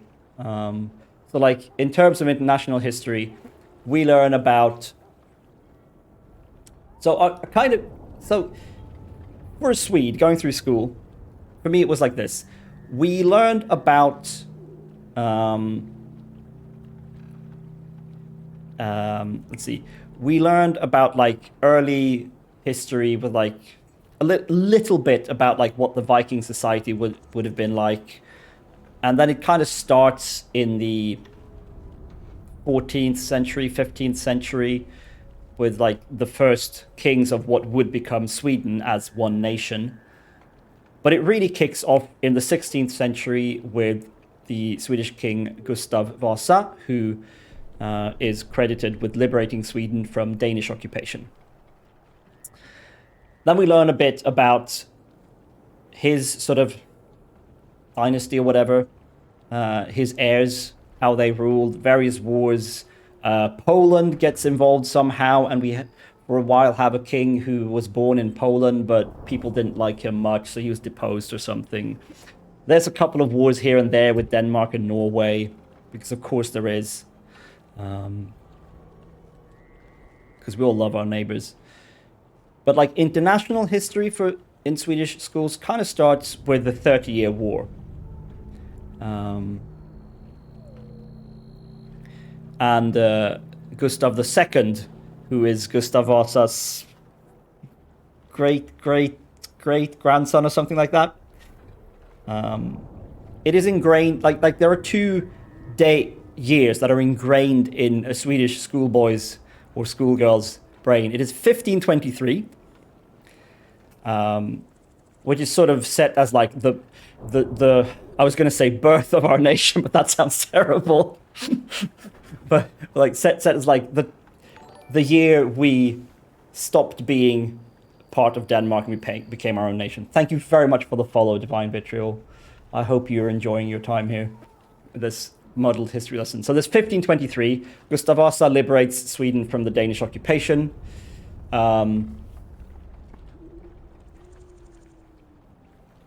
Yeah, I'm trying to remember, is that also when the Kalmar Union is broken?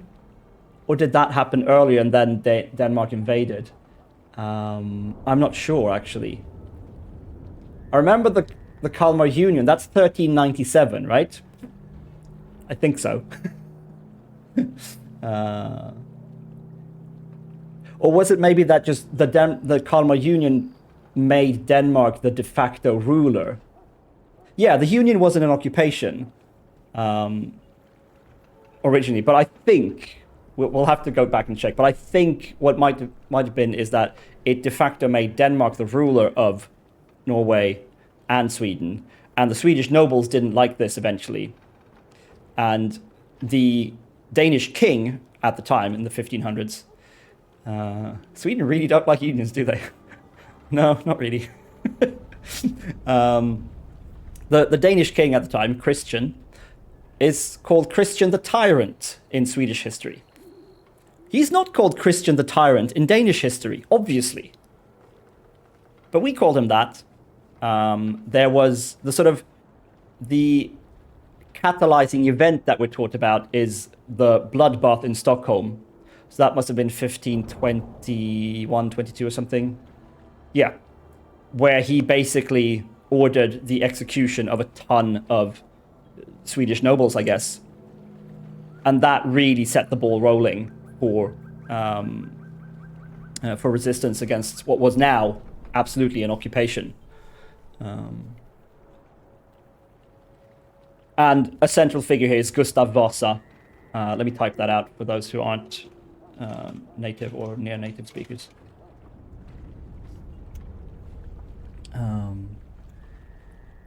Yeah, so that set the ball rolling for Gustav Vasa to sort of rally the other nobles to actually stand up against Danish rule and rule themselves.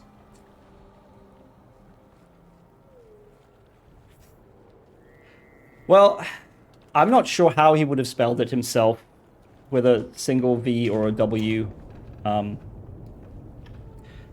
think it's usually spelled with a single V in like his standard history texts and stuff. But anyway, so he sort of rallied other nobles. There's this whole story about how he... Yeah, thinking about the Knäckebröd brand. Yeah. There's this whole story about how he skied through all of the county of Dalarna, which is now an annual ski race. The Vasaloppet, the Vasa race, Vasa ski race, which is really long. It's like 70 or 80 kilometers long. It's much longer than the longest cross-country race in the World Cup. The longest race there is 50 kilometers. This is a lot longer. It's huge, like thousands of people participate every year, from amateurs to professionals. So he went to this county of Dalarna to try to rally support for his cause, and he had to like hide in barns and stuff, and people hid him from the Danish soldiers, and then he skied all the way between two cities that are quite far apart. Supposedly, all the way both our countries has a ski race based on a historical event. We have one based on a story from the late Viking Age. I love that we've stopped me from playing the game. It's not very hard to stop me from playing the game, honestly. It's very easy. Get me talking about stuff like this and I can go on forever. But yeah, so that's like the one big event that is like ingrained in our sort of national psyche through history lessons. Gustav Vasa rallies the nobles, and in 1523 he is crowned king of Sweden. After having thrown out the Danes. And then he has some sons. They argue about who should have the throne. One of them is supposedly poisoned with pea soup while being imprisoned by his brother, I think. One of them goes mad, supposedly. There's a whole lot of bullshit. I mean, noble's gonna noble, right? P or P? Yeah. P with an A. Pea soup. For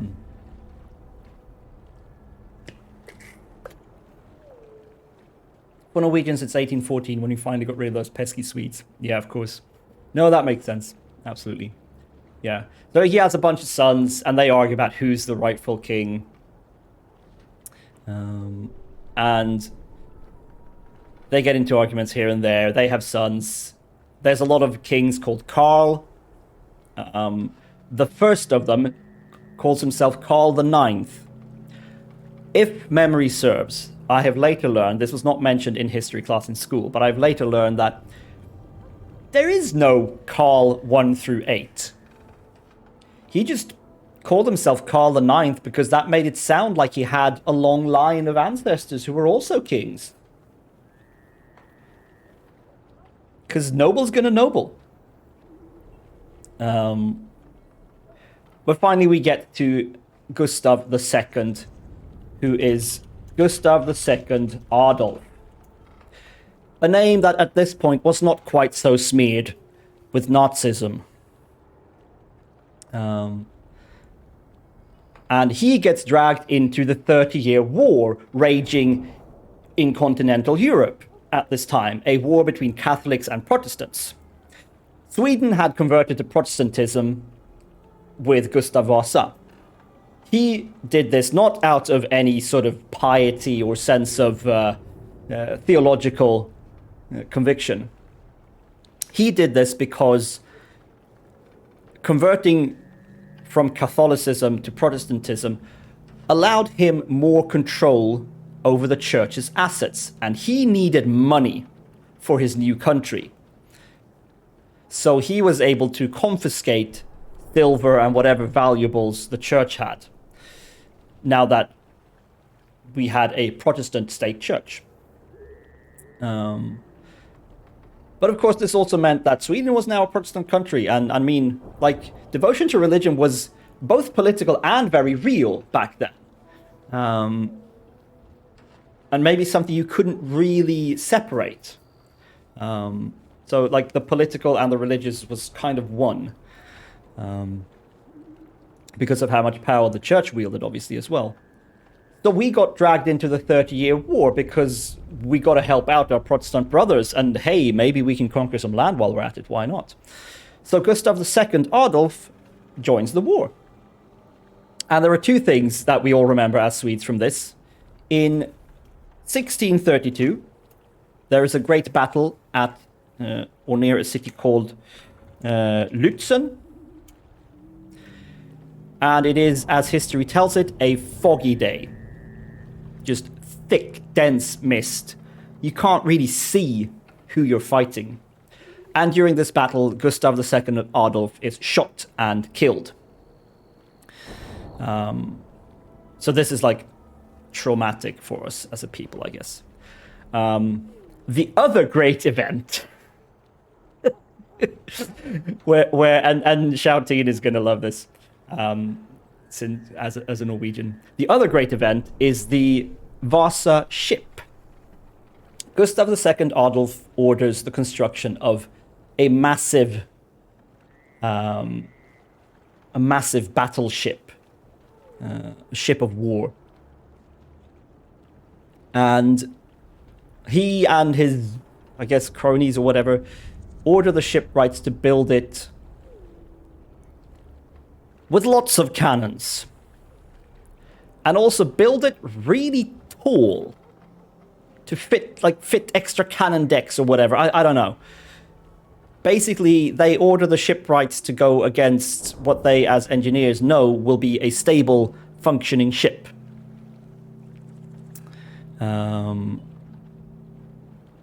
This is to be, of course, the sort of, what's the word? Like the main ship of the Swedish fleet.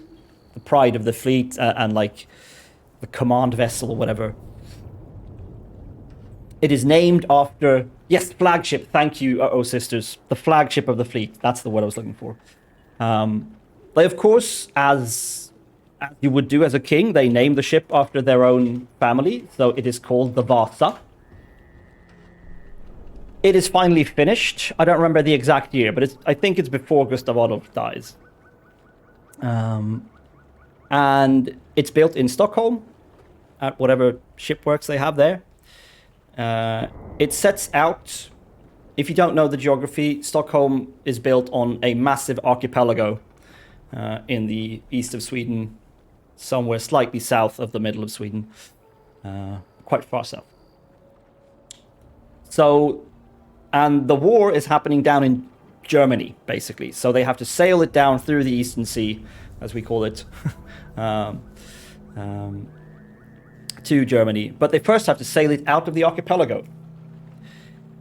It does not even make it out of the fucking archipelago before it capsizes and sinks. Because the king ordered it to be built to just not be a stable ship.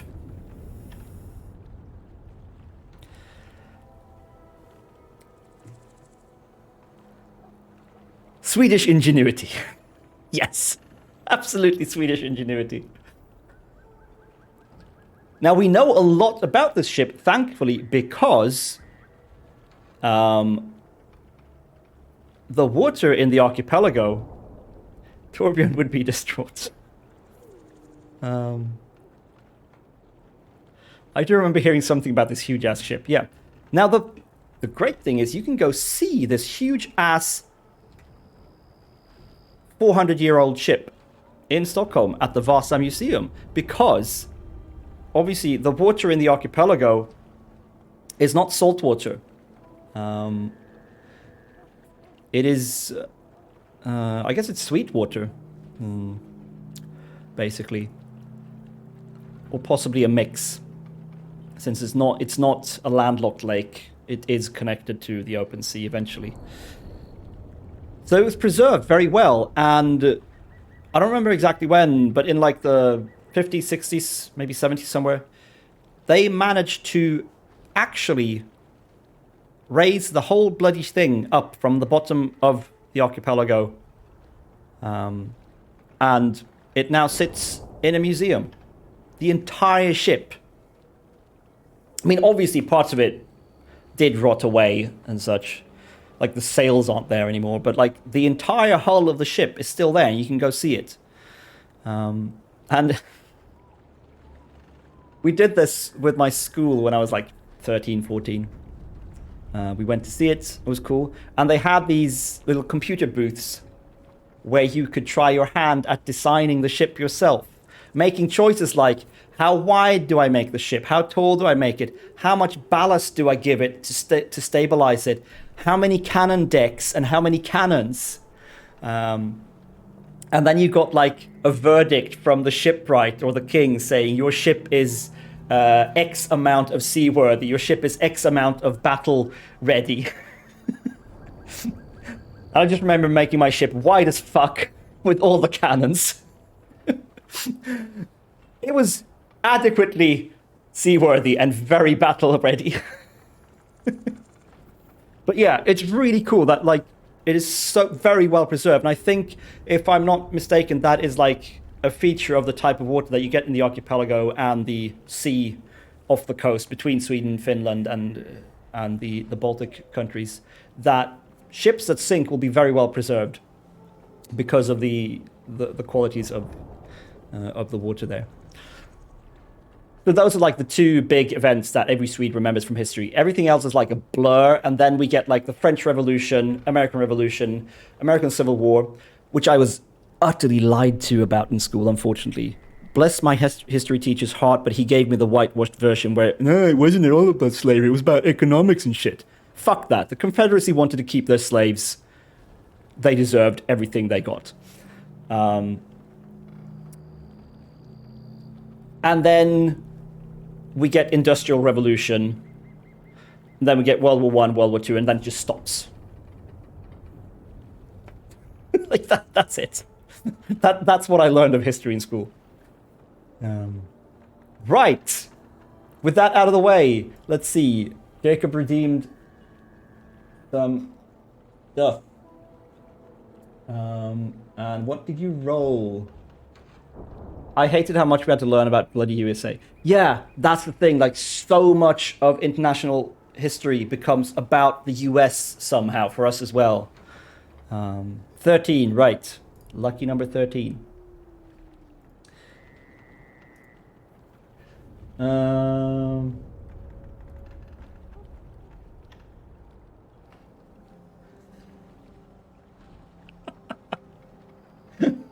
Oh, this is so weird.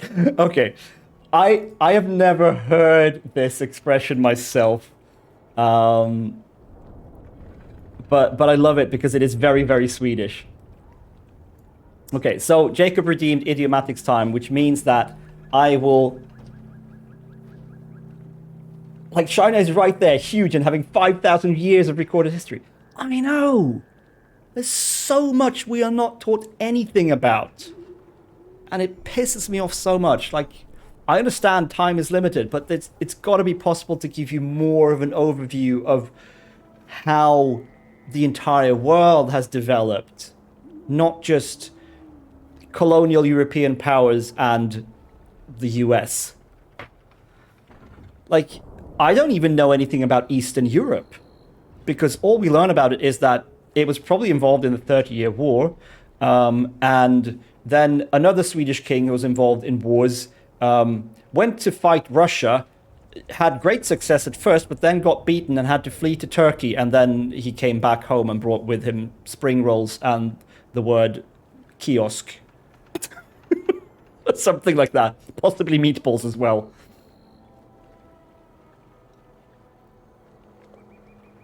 But right, your idiomatic expression, Jacob, is amazing.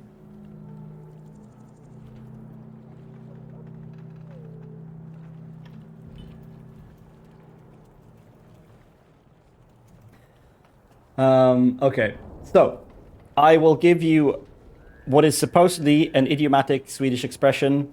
I will give you a very shitty literal translation, and then I will try to explain what this actually means. So, the expression I have for you, Jacob, is man ska köpa till sillen och sälja till kräftorna. You have to buy at the herring and sell at the crayfish. Now, what the bloody hell does that mean?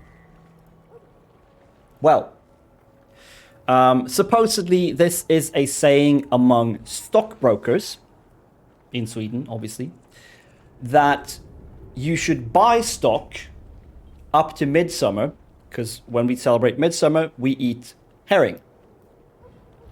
Pickled herring. Not to be confused with fermented herring, which is gross and disgusting. Pickled herring is amazing, but fermented herring can fuck right off.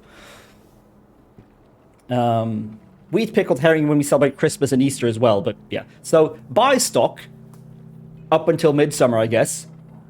And then by the time crayfish season rolls around, which is in August, you should start selling your stock. Supposedly. I've never heard this before, but it is supremely Swedish to have a saying about stock trading based on herring and crayfish. I love it. Thank you very much for redeeming that, Jacob. Shall we play a game of Dragon Age? Oh my god. Alright, let's see. Castillon's Landing. Let's see what's up here. Let's go save our... From Isabella's trail to Swedish history to saying about stocks and fish. Oh my god, yeah. Also, like, massive disclaimer, I'm not a history teacher. It's been a very long time since I read about this stuff in school. So, any details that are wrong, and that's on me. Please don't take me as an authoritative source on this in that sense. But the broad strokes are right here, basically. I'm in awe of how you just recounted all that information. I like recounting information. This makes it very hard for me to teach students how to do oral presentations, because I just don't have a problem with them. I never did.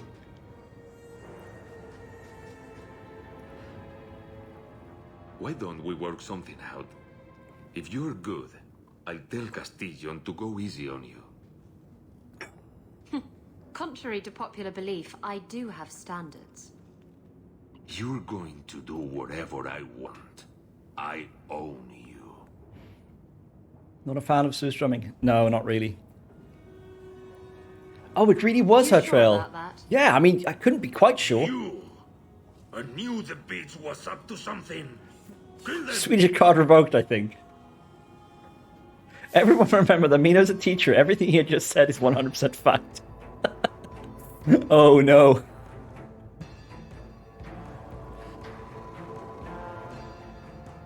Alright, so we got Velasco and one raider. Surely there's going to be more people. Yeah, there's a lot more people. Did they just trigger their own trap? That's awesome. Let me drop a storm on you asses. The teacher is always right, even when wrong.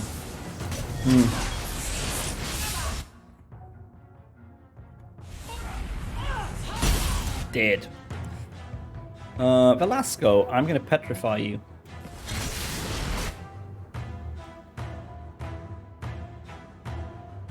Get my dog out. Oh, the Archer's Lance. I love it so much.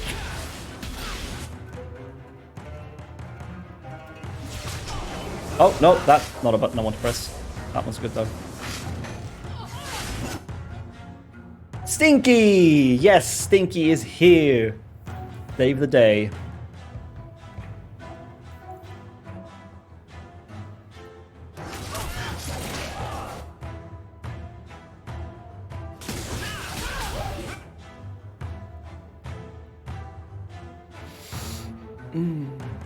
Mind your posture. I'm sitting up pretty straight, but let's do it properly. Yes, everyone mind your posture. And no, I'm not a big fan of surströmming. I've tried it once or twice, and it's just like, I don't get it. Like, it doesn't taste as bad as it smells, but it's just, I don't get it. What's the appeal, really?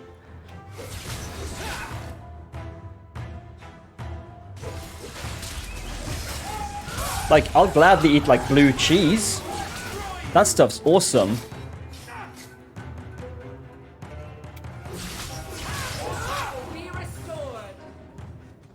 Velasco sent word to Castillon.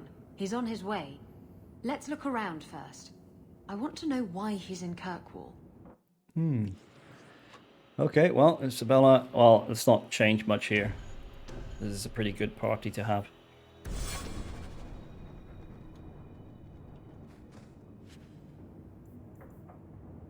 Ooh. That's a fancy knife for Isabella. We found Isabella. I stepped out to get food and I missed it. Oh, you don't know the half of what you missed.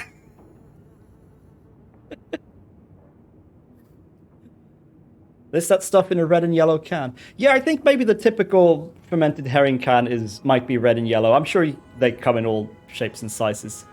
Oh boy, what did I miss? Well, anyone want to fill Divine Vitriol in what they missed? We would have found Isabella like half an hour ago. Yes, we would. At least half an hour ago.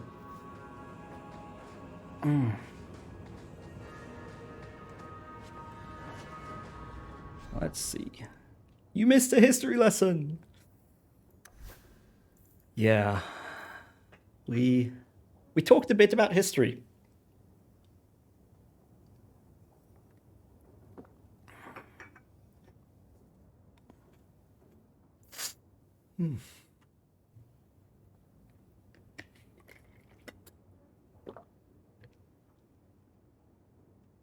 I got at least half a history lesson, I reckon. Well, that's good. That's better than nothing. We also talked about herring and crayfish, yeah. This is nice. High DPS, a rune slot, but also attacks don't ignore enemy armor.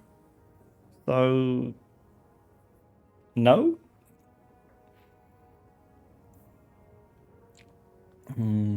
Let's stop. Bleh, gonna move some stuff into junk as well.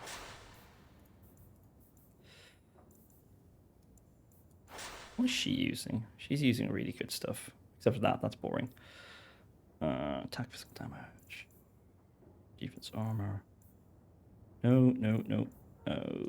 Okay. Cool. The fish I missed, yeah. Jacob redeemed the idiomatics point redeem, where I try to explain and literally translate a Swedish idiomatic expression. And the one he got was about, well, it was about stock, but it used herring and crayfish as a guide for when to buy and sell stocks. It didn't make any sense, but it also was very, very Swedish.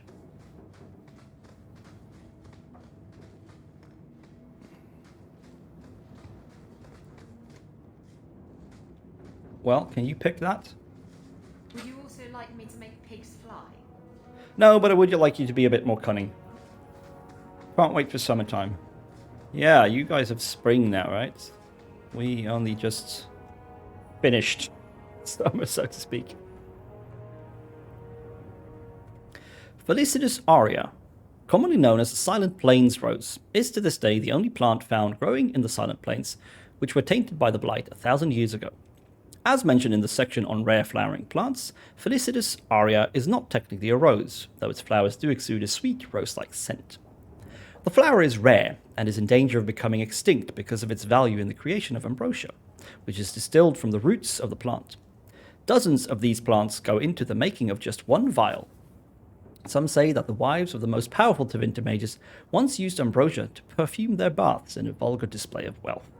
An excerpt from the Botanical Compendium by Enos Arancia, botanist. Or Ines? Yeah, show of hands, native speakers. How would you pronounce this first name, spelled I-N-E-S?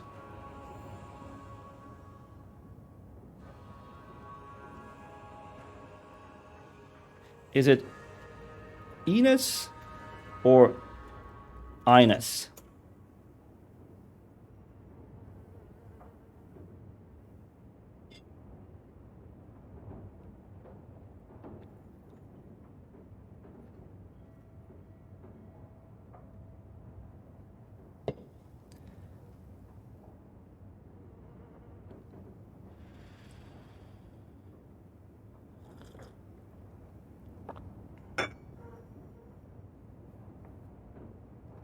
Because I'm not sure. In Sweden it would be Enos, but I'm not sure that makes sense in English. Yeah, getting close to summer, which means it's getting close to racing season. Ah, yes. I'm voting for option 1.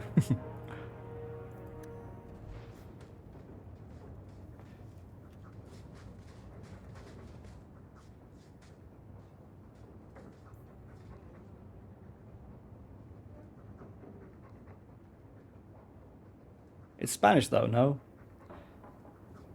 Not English. Yeah, I mean, obviously it's not an English name. Absolutely, you're right there. It's definitely a Spanish name, I would say as well, more likely.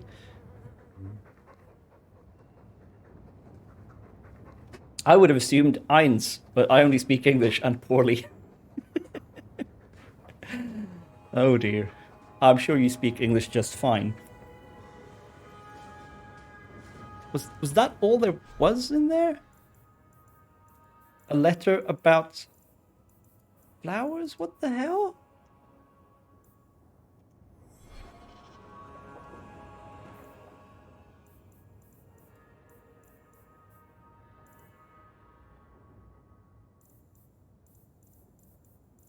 No, that's finished quest. I want codex.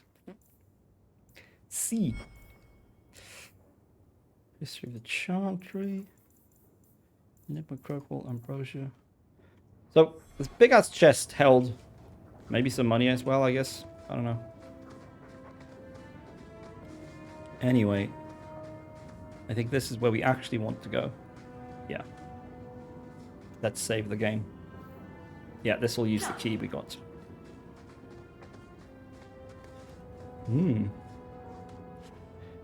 Incriminating documents. So Castillon's looking to expand his slaving business. Why am I not surprised? These documents should go to the guard. We'll at least arrest his accomplices. Indeed, and kill Castillon, I'm sure. No mercy for slavers.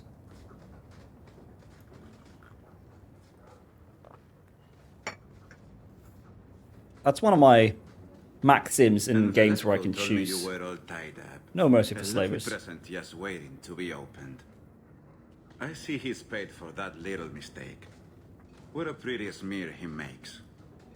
Well played, Isabella. Crossed and double-crossed. You want to talk? Maybe we should talk about these documents. Slavery in the Free Marches? They're not going to like that. Get to the point. Give me your ship, and your word to leave me alone, and you can take these papers and go.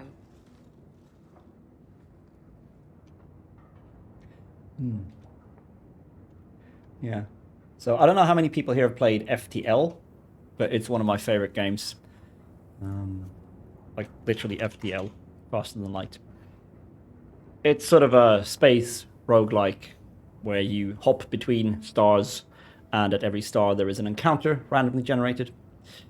And sometimes you encounter slavers, and you can deal with them in different ways.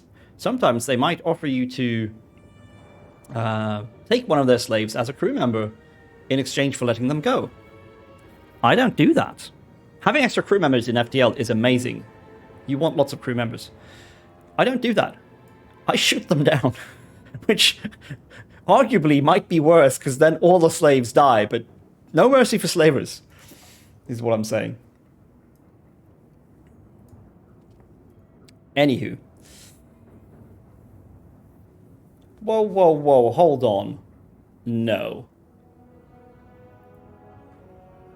Don't you want to kill him? You want the ship? Can't we just kill him and take it? You don't just kill a man and take his ship.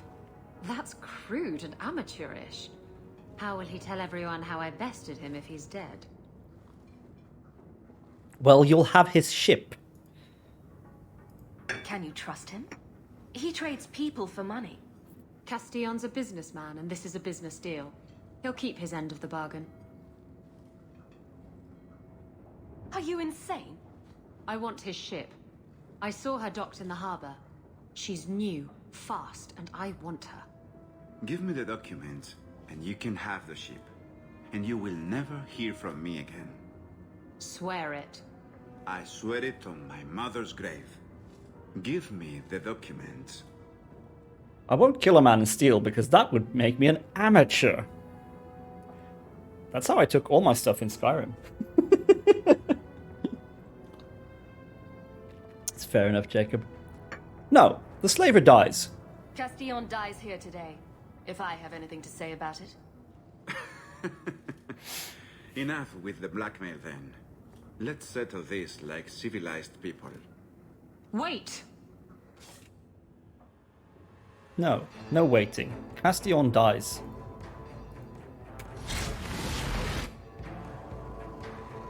He has very nice armor. Yeah, it looks pretty cool. Okay, so whatever I just petrified didn't work on him, but Dispel Magic sure did. He's got a lot of dogs. He has nice swords.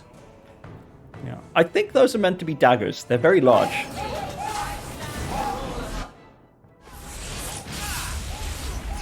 Get in the Tempest, everybody. You don't want to be anywhere where there's not a Tempest going.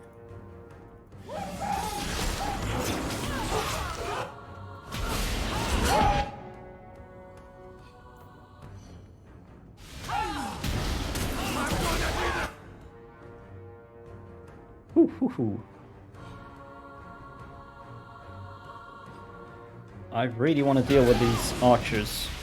Well, this archer, it's pissing me off.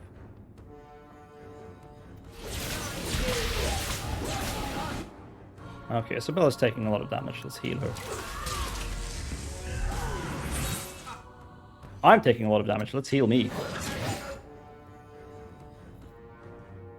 Right, I need to take out this archer. It's going to cause problems. Boom. Right, I'm going to head off now. Have a good rest of your stream. Thank you very much for coming along, Jacob. Always a pleasure. Thank you for redeeming the idiomatics and hydrate.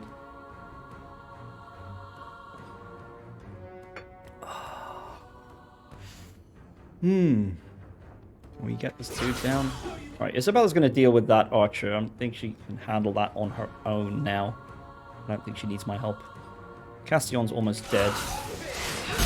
Boom.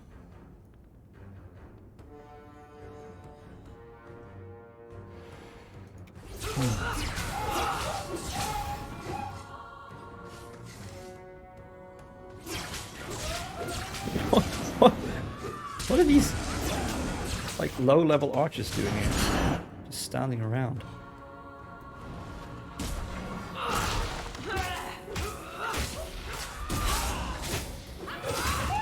Oh, he has a lot of friends. Okay, but he's dead. You guys can stop fighting now. I killed your leader thing person. Just run away. You've got nothing. There's nothing for you here. Oh shit, where is Anders? Anders, do this. Then do this. Then move. And then crushing prison this guy so he can't keep attacking you. Okay, that didn't help much. Oh crap. Oh crap, oh crap, oh crap, oh crap. What's going on here? Can I survive this crap? Yeah, okay. Kill him. No, kill him. Shoot her, him, I don't know.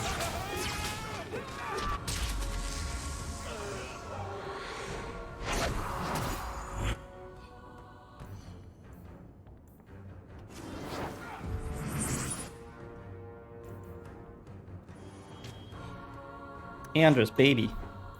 Eat an injury kit.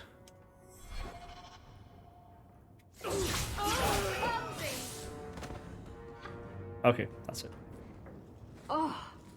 Now what am I supposed to do with these useless documents? I hate to state the obvious, but I could use them. Fine, take the blasted things. Go dispense justice or whatever. After all we've been through together, how could you do that to me? You literally ran away with the Kunari relic at the end of Act 2. You little shit.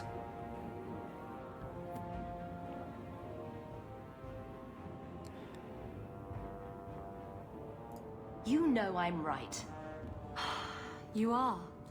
I really hate it when you're right. No, you don't. You wub me. Admit it.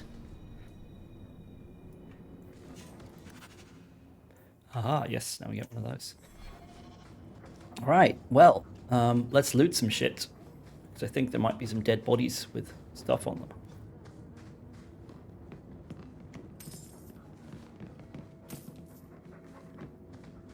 Apparently not Castillon himself. He's just like, eh. Okay, I guess that's it, because she can't... Oh no, I had a chance to change. I could have brought in Varric to... Oh, crap. I could have brought in Varric to pick that lock. Oh, well. Right. So, what's going to happen here is that we're going to go talk to Isabella, see how she feels about all this stuff. I mean, she still gets the ship, right? Like...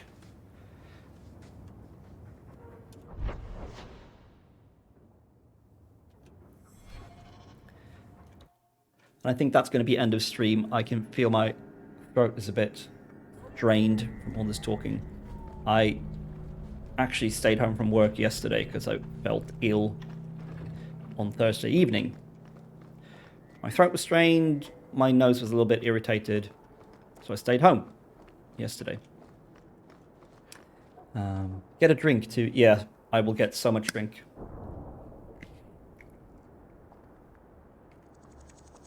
I guess when I get excited, I don't really watch how I use my voice. So I don't project properly. Instead, I start straining.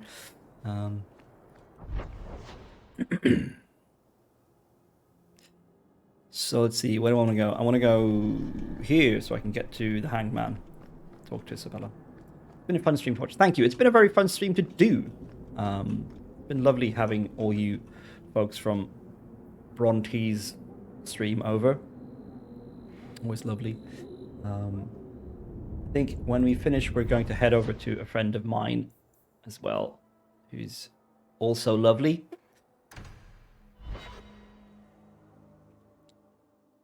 But first, let's go talk to Isabella. For those of you who haven't followed this playthrough all the way, Isabella is our girlfriend, or at least was at some point before she betrayed us, the bitch. Sorry about that. At the end of Act 2, she literally betrays you. The Kunari the Kunari who are sitting around in Kirkwall being all threatening are waiting to find or get back a really important, like, sacred text or something. And it turns out that that sacred text thing, we don't know that that's what they're looking for. They're looking for something. It's the same thing that's at the center of Isabella's companion quests. And by the time we got there, you get to make a choice. You either go with Aveline directly to the Kunari to see what the hell's going on. What is this relic? Because they've found it. They know where it is now, or something like that. But they haven't got it yet. Or you can go with Isabella, and Isabella says, like, trust me, this is important to that other thing. And it is. You learn what the thing is, you go get it, and then Isabella makes off with it, because it's going to get Castillon off her back.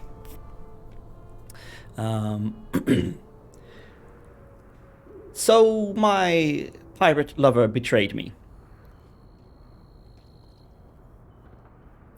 So I'm going to give her a bit of a hard time for a while now, I think.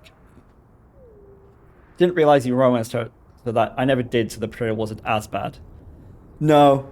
Like, if I hadn't bothered to, like, romance her and feel like, yeah, maybe there's some good in her. Like, I mean, she talks a big game, but, like now, she's like, I know you're right. I hate it when you're right. Like, she knows right from wrong, really.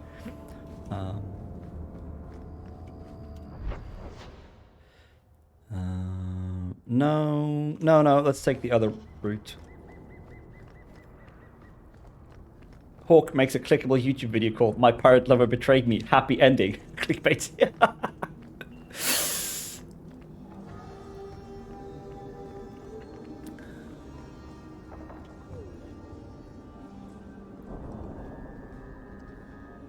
Thumbnail is Hawke going. And then like a picture of Isabella's generous physique in the background.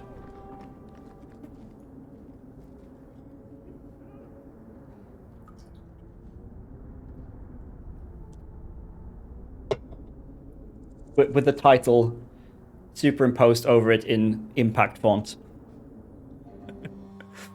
Yeah, exactly. Right then, lover, what have you to say for yourself?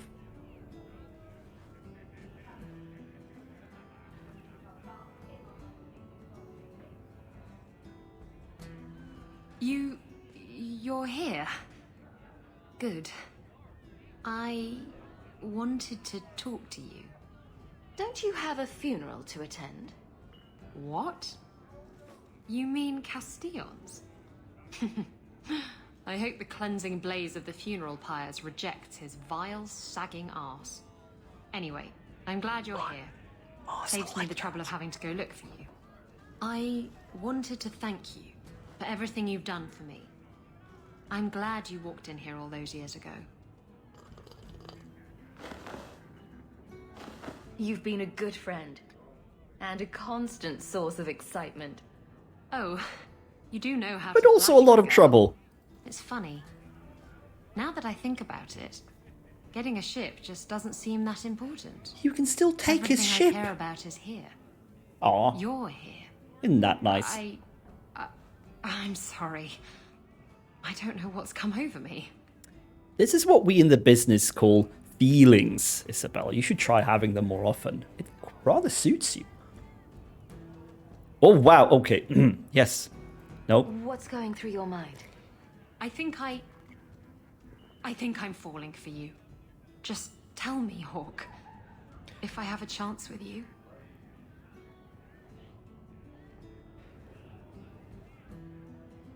We literally fucked in like Act 1. Promise you won't run off and break my heart. I won't if you don't give me a reason to. I won't.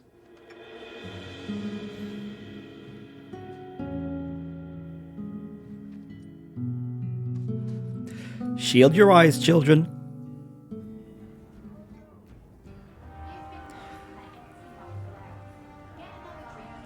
Isabella didn't see you as her girlfriend until now. Ripero. Yeah. No, like she makes that quite clear when you first get with her, that she sees this as just a fun thing. She doesn't do relationships. She doesn't do feelings and love. So, I mean, this is the natural progression of that in a way.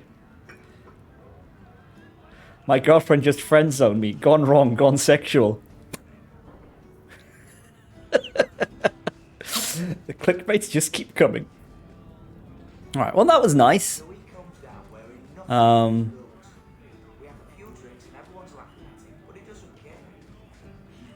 Yeah, cool. Alright, that was a nice little session. We didn't do much main story, but we did a very interesting companion quest. I'm really glad I did that. I'm glad I had all you lovely people along to do that. So we're going to end the stream there. I'm just going to check if B is still running. Yeah, she is. No, not sound yet. I'm going to make sure I don't get an ad. There we go. Right, so, yeah. Thank you all very much for coming along.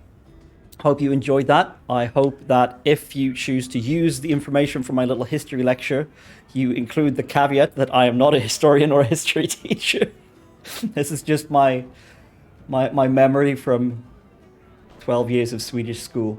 Yeah, real fun having all you people along. And if you want to, do this again, I stream Saturday mornings my time. So yeah, this time, and Thursday evenings my time, 6:30 Central European time.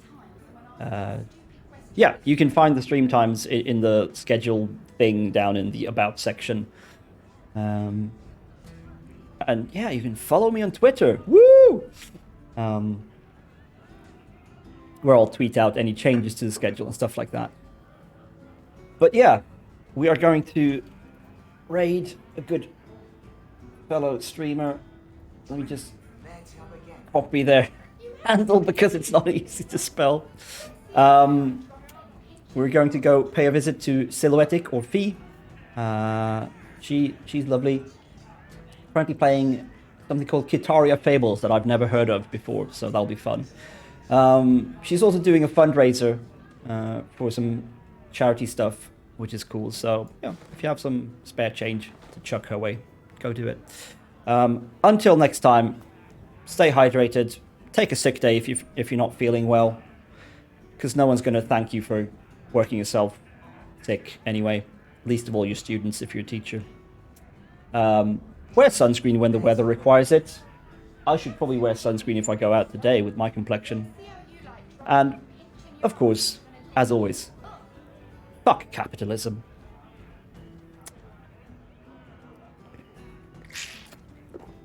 Yes, I swear like a sailor, I make bawdy jokes, but at the end of the day, we're all here to be wholesome. Thank you very much for the follow, shout-in. That gets a follow. I'm glad you can see past the fact that I'm a horrible Swede. Alright, we're going to head over to Fee's stream, give her a nice warm welcome, or greeting, or whatever. And yeah, until next time, catch you all. Good night. Safe having